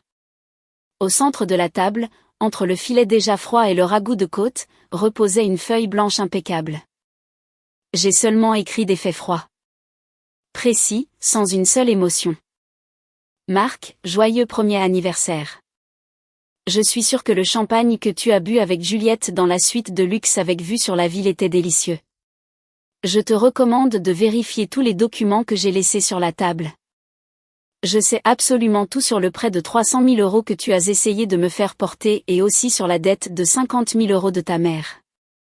Je dois admettre que j'ai beaucoup aimé lire la feuille de calcul intitulée « Chronologie pour le divorce » que vous partagiez sur Google Drive. La demande de divorce est déjà signée et datée par moi. Toutes les preuves de ton infidélité ont déjà été remises à mes avocats. Toi et Juliette recevrez très bientôt une demande formelle pour les dommages causés. De plus, concernant l'appartement que tu as loué avec tant de fierté, cet immeuble appartient à Gestion Immobilière Miller. L'entreprise que j'ai héritée de mon père. Je suis la directrice exécutive. En tant que propriétaire, j'ai officiellement annulé ton contrat de location. À partir d'aujourd'hui, tu occupes cette propriété illégalement. Fais tes bagages et quitte l'appartement immédiatement. Post-scriptum. J'ai énormément apprécié lire chaque publication de ton compte Instagram secret. Je me demande lequel de nous deux pleure maintenant. Ne te présente plus jamais devant moi. Au revoir. J'ai soigneusement plié la lettre. J'ai écrit, pour Marc, à l'extérieur et je l'ai placé au-dessus de la demande de divorce. Mon travail là-bas était terminé. Je me suis levée lentement, j'ai pris ma valise et je suis sortie de l'appartement. Avant de fermer la porte, j'ai observé l'endroit une dernière fois. L'électricité était coupée. L'horloge s'était arrêtée. Il ne restait plus la moindre trace de cette fausse illusion appelée famille. J'ai ouvert la porte en silence et je suis sortie dans l'air glacial de l'aube. La lourde porte métallique s'est refermée derrière moi. J'ai introduit la clé dans la serrure. Je l'ai tournée jusqu'à entendre un fort clic. Ensuite, je l'ai laissé tomber dans la boîte aux lettres installée près de la porte. Le petit son métallique en frappant le fond a officiellement marqué la fin de la première étape de ma vie. 30 ans à vivre comme Sophie Miller. Tout était terminé. Je suis montée dans le VTC qui m'attendait devant l'immeuble. Le conducteur a démarré sans dire un mot. J'ai regardé par la fenêtre. Le ciel à l'est commençait à passer lentement du violet foncé à l'orange vif de l'aube. Paris se réveillait. Pendant une année entière, j'ai vécu dans un coin de cette ville en retenant ma respiration, en marchant sur la pointe des pieds autour de l'humeur de mon mari, en supportant les insultes constantes de ma belle-mère, en me convainquant que si je résistais un peu plus, un jour nous aurions une famille heureuse. Mais ce que je devais réellement protéger n'était jamais cette famille construite sur des mensonges. C'était ma propre dignité. J'ai plissé les yeux tandis que le soleil commençait à se lever sur l'horizon et pour la première fois depuis de nombreux mois, j'ai souri pour de vrai. Cet énorme poids que je portais en moi avait disparu. J'ai senti l'air pur remplir complètement mes poumons. Ma nouvelle vie commençait à cet instant même. Dans une suite luxueuse d'un hôtel du centre-ville, Marc s'est réveillé lentement lorsque la lumière du matin a traversé les épais rideaux. Sur l'énorme lit blanc, Juliette, fraîchement sortie de la douche et enveloppée dans un peignoir, buvait tranquillement une tasse de café du service d'étage. « Bonjour. La nuit dernière était incroyable », a-t-elle souri en repoussant ses cheveux sur le côté. Marc s'est étiré satisfait avant de se redresser. « Oui, bonjour. » Il a laissé échapper un bâillement. « Je me sens toujours beaucoup plus détendu quand je suis avec toi. Penser que maintenant je dois retourner dans cet appartement si oppressant. » Juliette a gloussé. « Tiens bon encore un peu. Aujourd'hui, ta femme va signer les documents du prêt, n'est-ce pas ?» Marc a souri avec une confiance absolue. « J'ai tout sous contrôle. La nuit dernière, je lui ai dit que je devais travailler et elle a tout de suite répondu, ne force pas trop. C'est si facile de la manipuler. Sûrement que si je reviens avec un gâteau bon marché du supermarché, elle va pleurer de bonheur et signer n'importe quoi que je lui mettrai devant. » Complètement enivré par son propre plan, Marc est sorti du lit. « Dès que nous recevrons les 300 000 euros, je paierai la dette de maman. Le reste servira d'acompte pour acheter un nouvel appartement pour Juliette et moi. Ensuite, je laisserai maman aux soins de Sophie. J'inventerai n'importe quelle excuse et je la chasserai de la maison. » Juliette l'a regardé avec admiration. « Tu es un génie, Marc. Ta femme n'imagine même pas qu'elle est sur le point de se retrouver avec une énorme dette et de finir à la rue. C'est vraiment amusant. » Les deux ont éclaté de rire, convaincus d'être les personnes les plus intelligentes du monde, sans savoir que cette femme qu'ils appelaient stupide avait déjà mis en œuvre un piège parfait en utilisant des ressources qu'ils n'auraient jamais pu imaginer. À 10 heures du matin, après avoir dit au revoir à Juliette dans le hall de l'hôtel, Marc est passé par un dépanneur près de la gare. Il a acheté exactement ce qu'il avait promis, un gâteau bon marché. Il le portait dans un sac en plastique. Pendant qu'il marchait, il répétait mentalement son discours. « Je suis rentré, Sophie. Pardon pour hier. Je sais que c'était notre anniversaire. » Il est monté dans l'ascenseur de son immeuble. Il fredonnait une mélodie en avançant dans le couloir. Ses pas étaient légers. Dans sa tête, il n'y avait que les 300 000 euros qu'il était sur le point d'obtenir et la merveilleuse vie qu'il commencerait avec Juliette. Sûrement Sophie l'attendait, peut-être même en préparant un petit déjeuner chaud. Quand elle le verrait apparaître, elle courait l'embrasser en lui disant à quel point elle lui avait manqué. Avec cette image en tête, il est arrivé à la porte, a sorti la clé, a ouvert, a poussé lentement la lourde porte métallique. « Je suis rentré, Sophie. Pardon pour mon retard. » Il est entré en souriant, mais la première chose qu'il a accueillie n'a pas été la voix chaleureuse de sa femme, ni l'arôme du café fraîchement préparé. Il a été enveloppé d'une obscurité absolue, d'un froid glacial et d'un silence si profond qu'il semblait être à l'intérieur d'une tombe. Il a enlevé ses chaussures et s'est avancé vers le salon. Tout était complètement immobile. « Sophie, où es-tu » a-t-il appelé, l'expression confuse. Personne n'a répondu. On n'aurait même pas dit que quelqu'un vivait là. Le sac avec le gâteau pendait toujours de sa main pendant qu'il ouvrait lentement la porte du salon. Un courant d'air glacial l'a frappé de plein fouet. Le chauffage était éteint. Le purificateur d'air restait silencieux. On n'entendait même pas le bourdonnement du réfrigérateur. Pendant un instant, il a cru s'être trompé d'appartement. Qu'est-ce que c'est que ça ? Il a allumé la lumière et a alors vu la scène. Tout était impeccablement propre, mais quelque chose était profondément inquiétant. La porte de la salle de bain était ouverte. Dans le verre où ils avaient toujours partagé les brosses à dents, il ne restait que la sienne, la brosse bleue, complètement seule. Sur le sol était jetée la photographie de mariage déchirée exactement en deux. « Sophie, où es-tu » Une étrange sensation d'angoisse a commencé à lui monter dans la poitrine. Il a couru jusqu'à la chambre. Il a ouvert l'armoire d'un coup. Les vêtements de Sophie avaient disparu, ainsi que ses chaussures, ses sacs, ses documents. Il ne restait absolument rien. L'énorme espace vide de l'armoire semblait l'engloutir. Quoi ? Il a reculé en titubant jusqu'à retourner au salon. Alors il a vu la table de la salle à manger. Ce n'était pas l'épouse en pleurs qu'il avait imaginé. Il y avait autre chose, un scénario soigneusement préparé. Sur la table reposait un filet de première qualité et un ragoût de côte parfaitement servi. Il était évident que c'était le dîner d'anniversaire, mais il était complètement froid. La graisse du filet s'était durcie. Le ragoût avait une épaisse couche sur la surface et entre les deux plats, il y avait un éventail de documents et de photographies parfaitement ordonnés. Qu'est-ce que c'est que tout ça ? Sans s'en rendre compte, il a laissé tomber le sac de gâteau sur le sol. Quelque chose l'a obligé à s'approcher lentement. La première chose qu'il a reconnue était un document très familier. Le contrat de près de 300 000 €. Le même qu'il avait tenté d'obliger Sophie à signer. Au milieu de la feuille apparaissait un énorme mot écrit avec un marqueur rouge, annulé. Pourquoi est-ce ici ? Son cœur a commencé à battre violemment. Avec des mains tremblantes, il a pris le document suivant. C'étaient des photographies parfaitement nettes. Lui et Juliette s'embrassant dans une ruelle. Entrant ensemble à l'hôtel, disparaissant par la porte principale. Non, ce n'est pas possible. Il a senti un seau d'eau glacée tomber sur sa tête. Toute la dissimulation qu'il avait cru parfaite avait été découverte depuis longtemps. Sous les photographies, il a trouvé un relevé de compte bancaire d'entreprise et un ordre officiel d'expulsion émis par Gestion Immobilière Miller.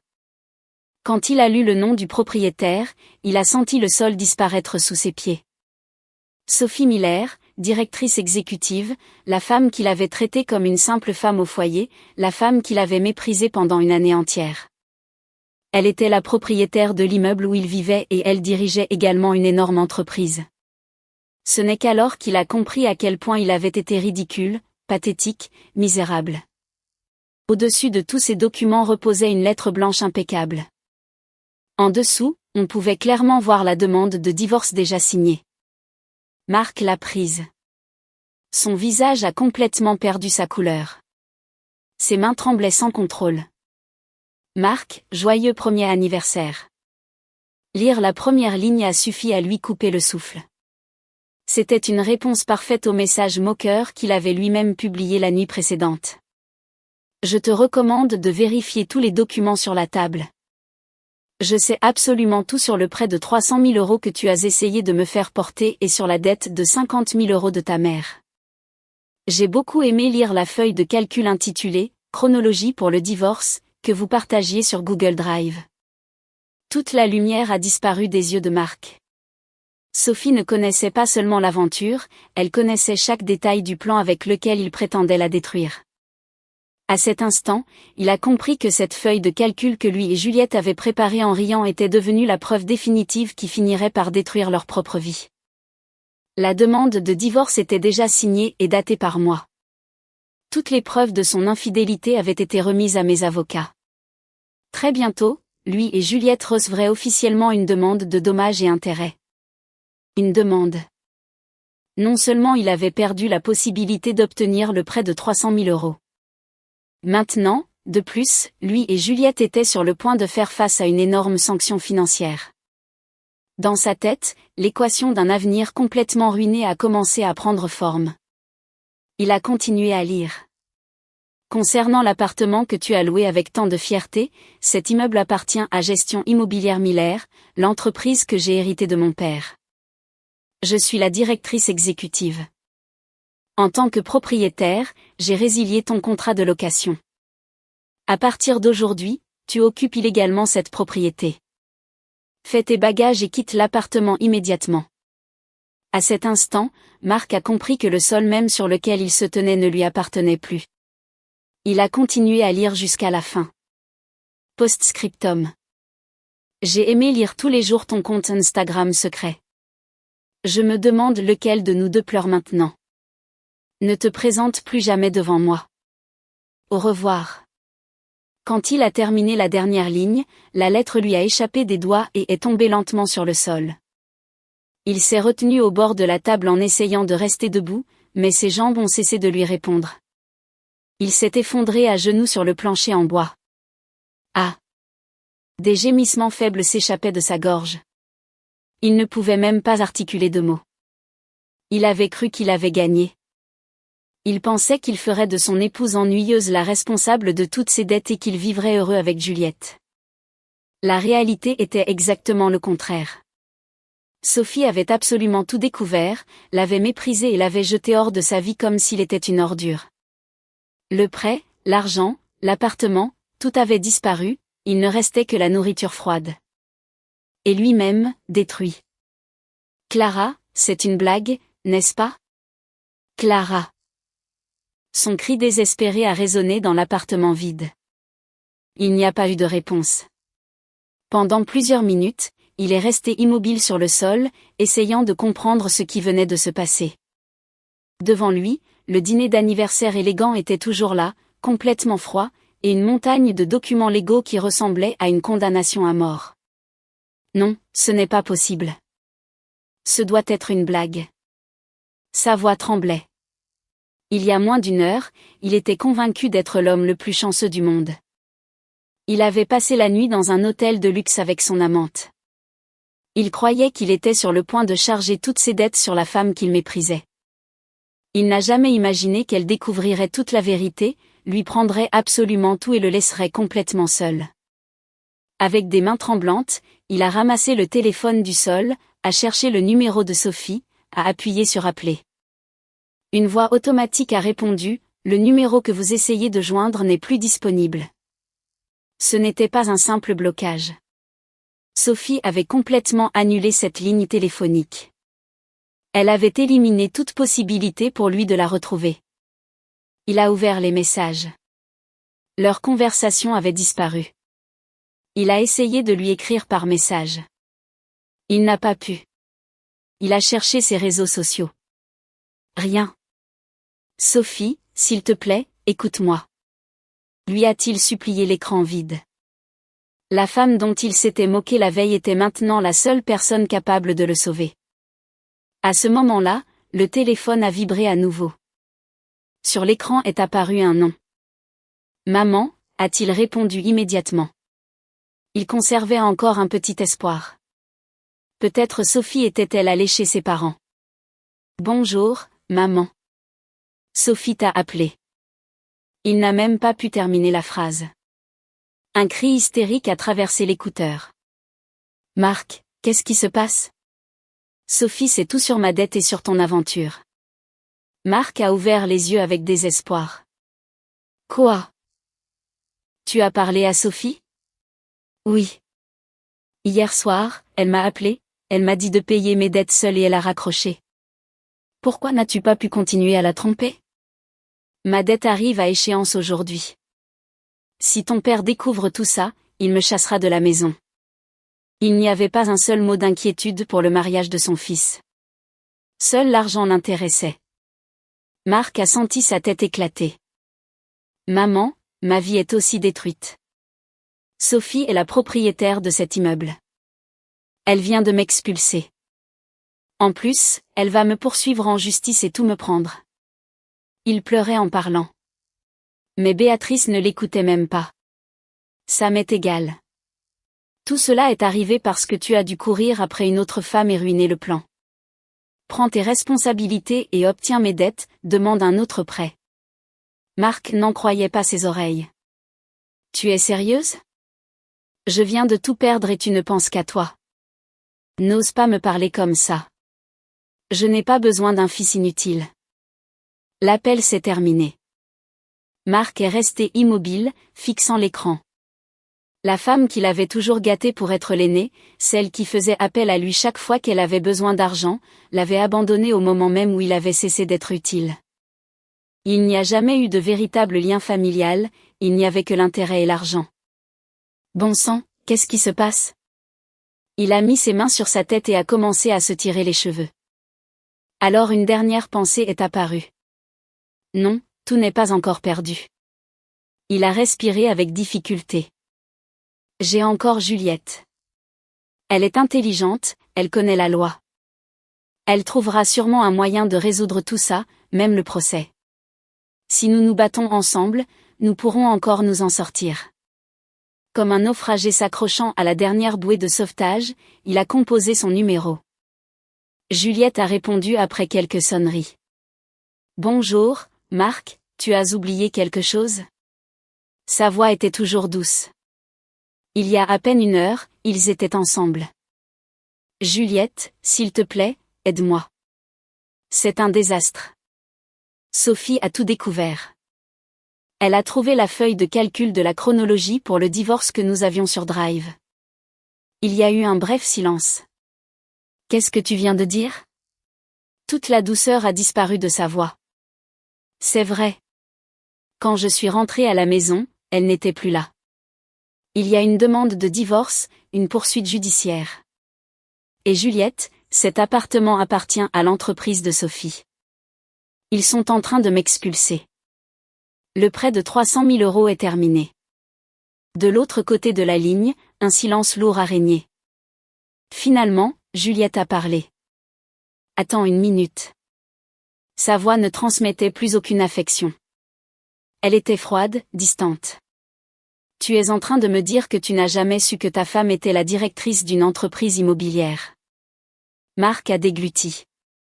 Je ne le savais pas. Sophie l'a toujours caché. Juliette a poussé un rire plein de mépris. Tu es un idiot. Je ne peux pas croire que j'ai perdu autant de temps avec toi. Marc a senti le monde s'effondrer à nouveau. Qu'est-ce que tu dis? Juliette a répondu sans la moindre compassion. La seule raison pour laquelle j'ai accepté de t'épouser était que tu m'avais promis d'obtenir ces 300 000 € pour acheter notre appartement. Pourquoi resterais-je avec un homme sans argent, sans maison et sur le point d'être poursuivi en justice par son ex-femme? Marc est resté complètement paralysé. Ce n'est qu'alors qu'il a compris la vérité. Le seul qui avait cru à l'amour, c'était lui. Pour Juliette, il n'avait jamais été rien d'autre qu'un distributeur automatique de billets. Juliette, nous nous aimons. De plus, si nous sommes poursuivis en justice, tu devras aussi payer la moitié. Si nous engageons un avocat. Elle l'a immédiatement interrompu. Ne sois pas ridicule. Je dirai que tu m'as manipulé et si tu me rappelles, je te dénoncerai pour harcèlement. Elle a fait une brève pause. Oublie mon numéro. L'appel s'est terminé. Marc a laissé tomber son téléphone. Sa femme l'avait abandonné. Sa mère l'avait utilisé. Son amante l'avait trahi. L'homme qui, quelques heures auparavant, se croyait le centre de l'univers, était maintenant complètement seul sur un sol en bois froid. L'appartement était glacé. Même l'horloge ne faisait pas de bruit. Ce silence rendait la solitude insupportable. Il a lentement levé les yeux vers la table. Le filet était toujours là, couvert d'une couche blanche de graisse durcie. Combien de fois avait-il crié sur Sophie parce que la nourriture était à peine tiède? Combien de fois lui avait-il reproché qu'une femme au foyer devait toujours servir le dîner chaud? Il a pris une fourchette avec des mains tremblantes, a coupé un morceau de viande, l'a porté à sa bouche. Il était froid, dur. Le goût de graisse solidifiée et de viande brûlée s'est répandu sur sa langue. Il semblait mâcher des cendres. Les larmes ont commencé à couler une par une. Sophie, sa voix était à peine un murmure. Pardonne-moi, je me suis trompée. Il s'est souvenu du sourire avec lequel elle l'attendait chaque jour. Les dîners chauds, la patience infinie. Ce n'est qu'alors qu'il a compris le trésor qu'il avait eu sous les yeux pendant tout ce temps et comment il l'avait lui-même détruit par arrogance. Les larmes sont tombées sur le filet complètement froid. Il était trop tard, beaucoup trop tard. Juste au moment où il était sur le point de se couvrir le visage et d'éclater définitivement en sanglots, le téléphone a vibré à nouveau. C'était le 3e appel du matin. Marc a sursauté. Il a regardé l'écran avec des yeux embués. Vice-président des ventes, c'était samedi. Recevoir un appel direct du vice-président un week-end était complètement anormal. Un frisson a parcouru tout son dos. Il a compris que la vengeance de Sophie n'était pas encore terminée. Ce qui était sur le point de se produire détruirait complètement sa vie professionnelle, a-t-il répondu d'une voix tremblante. Oui. De l'autre côté a répondu le vice-président. Son ton était bas, contrôlé, mais plein de rage. Où es-tu en ce moment? Je suis à la maison. À la maison. Ne joue pas avec moi.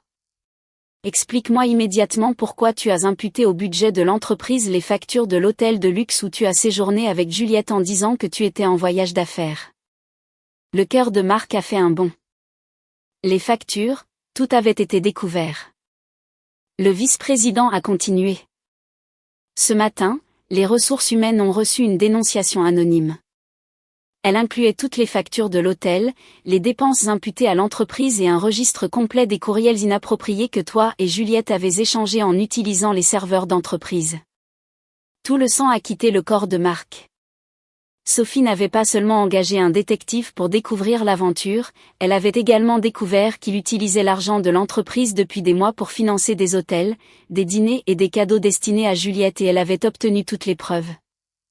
Monsieur, il doit y avoir un malentendu. 1.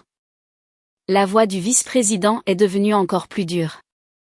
Les photographies montrent clairement que vous avez trinqué au champagne dans un restaurant de luxe en utilisant la carte professionnelle. De plus, la dénonciation inclut des preuves que vous exigiez des commissions illégales à plusieurs fournisseurs. C'était vrai. Pour maintenir le style de vie coûteux qu'il menait avec Juliette, Marc avait accepté des pots de vin et avait falsifié des frais de représentation pendant des mois. Il avait violé à plusieurs reprises toutes les règles internes de l'entreprise. Présentez-vous lundi à la première heure aux ressources humaines. Juliette sera également là. Il ne s'agit plus d'une simple aventure entre collègues. Nous parlons de détournement de fonds et de fraude d'entreprise. Il y a eu un bref silence. Préparez-vous à un licenciement pour faute grave immédiat. L'appel s'est terminé. Marc est resté immobile, fixant le mur. Licenciement pour faute grave, sans indemnité, sans avantage, sans avenir. La marque indélébile d'avoir été licencié pour détournement signifiait qu'il ne retrouverait jamais un emploi décent dans son secteur. Ce n'était pas seulement sa vie privée qui avait été détruite. Toute sa réputation avait disparu en quelques secondes. Ce que Sophie avait préparé n'était pas une simple vengeance d'une épouse blessée. C'était une exécution méticuleusement planifiée pour effacer complètement une personne de la société. La respiration de Marc a commencé à s'accélérer. L'air a cessé d'entrer normalement dans ses poumons. Ah! Il a essayé de crier, mais de sa gorge est à peine sorti un son étouffé alors qu'il se traînait sur le sol. Il n'y avait pas d'échappatoire. La poursuite judiciaire, la dette de sa mère, les réclamations financières de l'entreprise. Devant lui ne restait qu'une montagne impossible à payer et une vie de misère complètement seule. Alors le téléphone a vibré à nouveau. Sur l'écran est apparu un nom, Gestion Immobilière Miller. Marc a frissonné, mais il ne pouvait pas non plus ignorer cet appel. S'il ne répondait pas, la police viendrait probablement le faire sortir de l'appartement. Il a répondu, « Allô ». La voix masculine qui a répondu était complètement professionnelle, froide, sans la moindre émotion. Cela n'a fait qu'accroître encore plus sa terreur. « Je parle à monsieur Marc ? » « Oui, c'est moi. » Comme spécifié dans la notification envoyée, votre contrat de location a été résilié avec effet immédiat à partir d'aujourd'hui. Par conséquent, demain à 10 h du matin, notre personnel se présentera pour récupérer les clés et commencer le retrait des biens abandonnés dans la propriété. Marc a senti le monde s'arrêter. Attendez, ça ne peut pas être demain. Je n'ai pas le temps de trouver un autre endroit où vivre. La voix a continué à lire la procédure sans se troubler. Conformément à la clause 14 du contrat, Toute occupation non autorisée après la résiliation entraînera une pénalité journalière de 300 €. De plus, tout mobilier ou objet abandonné sera retiré et le coût correspondant sera facturé à votre compte. Marc a essayé de l'interrompre. S'il vous plaît, écoutez-moi. Mais l'employé a continué. Si demain à 10 h du matin, vous continuez à occuper le bien immobilier, il sera procédé à l'expulsion forcée avec l'assistance des autorités compétentes. Marc pleurait presque. S'il vous plaît, laissez-moi parler à ma femme. Enfin, à la directrice Miller.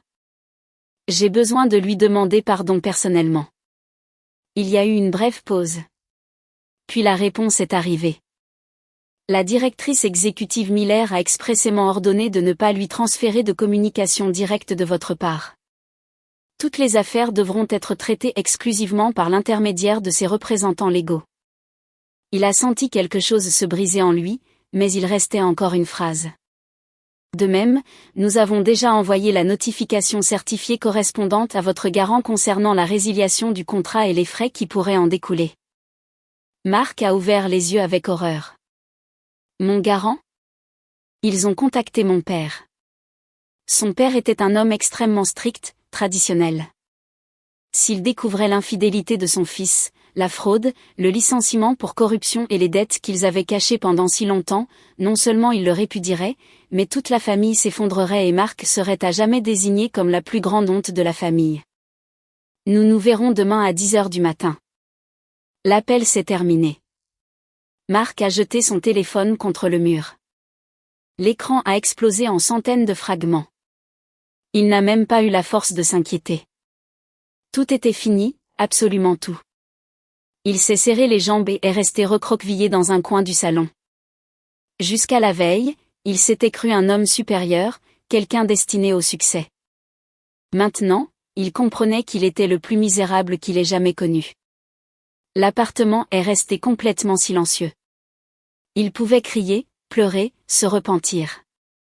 Mais il n'y avait plus personne pour écouter sa douleur.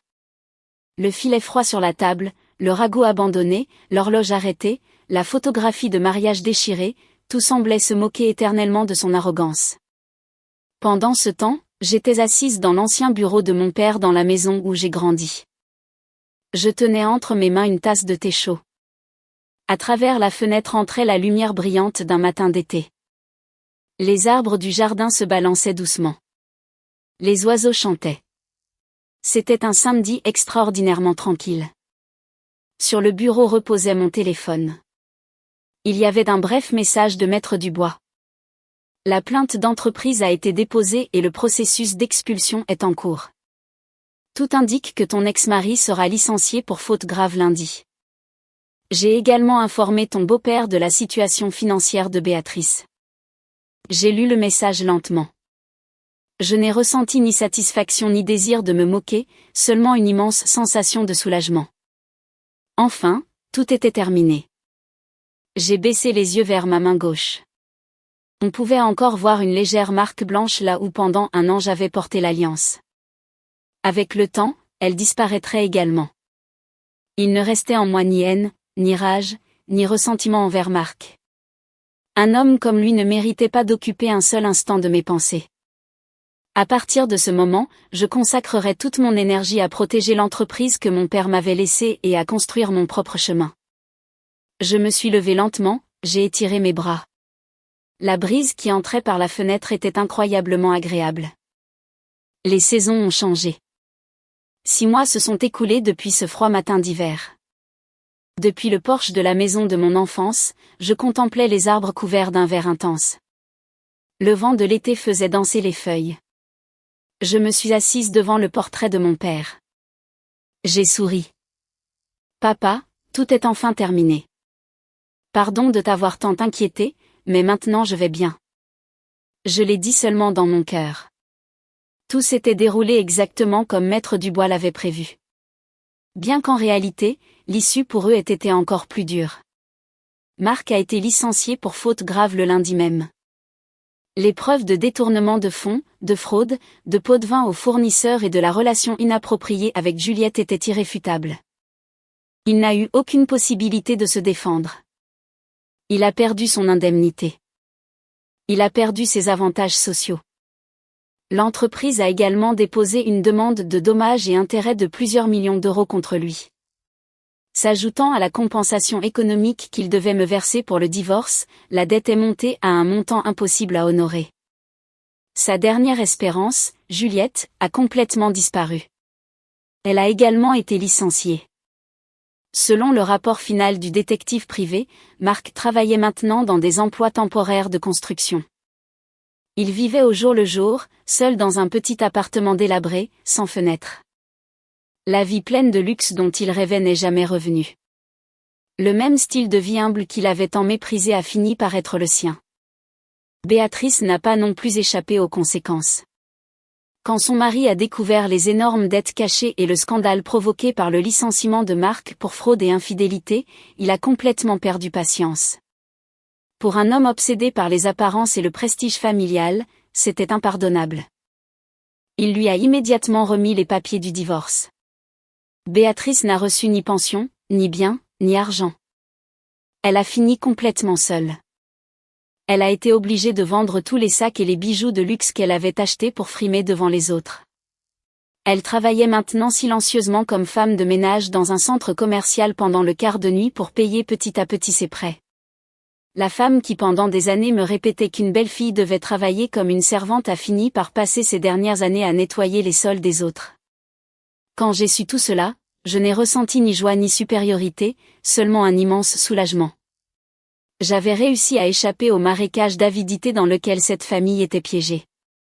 Le jour où le juge a officiellement signé le divorce et où j'ai légalement retrouvé mon nom de famille Miller, j'ai ressenti une légèreté impossible à décrire. Je n'oublierai jamais cette sensation. J'ai caressé doucement le doigt où je portais auparavant l'alliance. La marque blanche avait complètement disparu, comme si cette année où j'ai vécu comme l'épouse obéissante de Marc n'avait jamais existé. Aujourd'hui, je suis redevenue Sophie Miller. En tant que directrice exécutive de gestion immobilière Miller, l'entreprise que j'ai héritée de mon père, je mène une vie occupée, mais profondément heureuse. Bien que j'occupe le poste de directrice générale, il me reste encore beaucoup à apprendre. Heureusement, les employés vétérans qui ont travaillé avec mon père m'accompagnent chaque jour, certains avec patience, d'autres avec fermeté, tous avec une énorme affection. Récemment, Maître Dubois a visité le bureau. Après avoir accepté une tasse de café, il m'a souri. « Sophie, ton expression a complètement changé. Tu commences à transmettre la même sérénité et la même dignité que ton père avait lorsqu'il dirigeait cette entreprise. » J'ai baissé la tête reconnaissante. Tout cela est grâce à vous, Maître Dubois. Si ce jour-là vous ne m'aviez pas obligé à affronter la réalité, je continuerais probablement à pleurer chaque nuit en continuant à être le bouc émissaire de cette famille. Il a lentement secoué la tête. Non. C'est toi qui as pris la décision de te lever. Quand une personne comprend ce qu'elle doit réellement protéger, elle découvre une force bien plus grande qu'elle ne l'aurait jamais imaginée. Grâce au travail dans l'entreprise immobilière, j'ai rencontré de nombreuses familles. Récemment, un couple âgé est venu chercher une petite maison de plain-pied où passer leur retraite. Le mari a souri en regardant sa femme. Nous n'avons plus besoin d'une grande maison. Tant que nous avons un porche où nous asseoir pour prendre le café ensemble, nous serons complètement heureux. Ces mots m'ont profondément ému. Entre eux, il n'y avait ni apparence ni intérêt, seulement du respect, de l'affection et une vie partagée pendant des décennies. Mon père avait l'habitude de me dire, « Sophie, une maison n'est pas seulement un bâtiment, c'est un miroir qui reflète la vie de ceux qui l'habitent. Quelle que soit sa taille ou son luxe, s'il n'y a pas d'amour à l'intérieur, ce ne sera qu'un bloc de pierre froid. » Quand j'étais jeune, je ne comprenais pas ces mots. Aujourd'hui, je les comprends parfaitement. L'appartement de luxe où j'ai vécu avec Marc n'a jamais été un véritable foyer. C'était seulement un espace élégant, complètement vide d'amour. En revanche, cette vieille maison où j'ai grandi conserve la chaleur de ma famille dans chaque marque des portes et dans chaque recoin. Alors j'ai compris quelque chose. Qu'est-ce qu'une famille réellement? Qu'est-ce que signifie un mariage? Partager le même sang ou signer un certificat de mariage. Cela ne suffit pas. S'il n'y a pas de respect mutuel, de considération et de compassion, tout est réduit à une simple boîte vide. Marc et Béatrice ont consacré toute leur vie à décorer cette boîte avec des apparences et de la fierté, sans se rendre compte qu'à l'intérieur elle se pourrissait depuis longtemps. J'ai décidé d'en sortir par mes propres moyens et j'ai enfin retrouvé la vraie chaleur du soleil. Quand j'étais femme au foyer, Marc se moquait de moi. Tu ne sais pas à quel point le monde réel est difficile. Et il avait raison sur une chose, le monde des affaires n'est pas simple, il présente des défis constants, mais quand un client me sourit et dit « Sophie, je suis tellement content d'avoir fait confiance à votre entreprise. » Je comprends que cette satisfaction n'a pas de prix. Je continue à me surpasser chaque jour pour les autres. La différence est que maintenant je suis entourée de personnes qui apprécient mon travail et sont sincèrement reconnaissantes de mes efforts. Je me suis levée et je suis sortie sur le porche. Les hortensias du jardin commençaient à fleurir. Bientôt, la pluie d'été les rendrait encore plus beaux. J'étais pareille. Toute la douleur et toutes les larmes de la dernière année n'avaient pas été vaines. Elles avaient été la preuve nécessaire pour connaître la partie la plus sombre de l'être humain, pour affronter mes propres faiblesses et pour découvrir la force silencieuse qui avait toujours existé en moi. Sophie, la personne pour la réunion de 10 heures est arrivée. La voix de notre ancienne administratrice a résonné du couloir. J'ai souri. J'arrive tout de suite. Je me suis retournée, laissant le jardin derrière moi. Je n'avais plus besoin de feindre un sourire pour plaire à qui que ce soit. Je pleurais quand j'étais triste. Je riais du fond du cœur quand j'étais heureuse et, de mes propres mains, je construisais une vie simple, une vie authentique, une vie véritablement humaine. En passant devant le miroir du couloir, j'ai vu mon reflet et j'ai souri.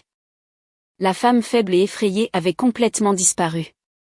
À sa place se tenait une femme forte, indépendante et droite, qui regardait de front avec une détermination impossible à briser.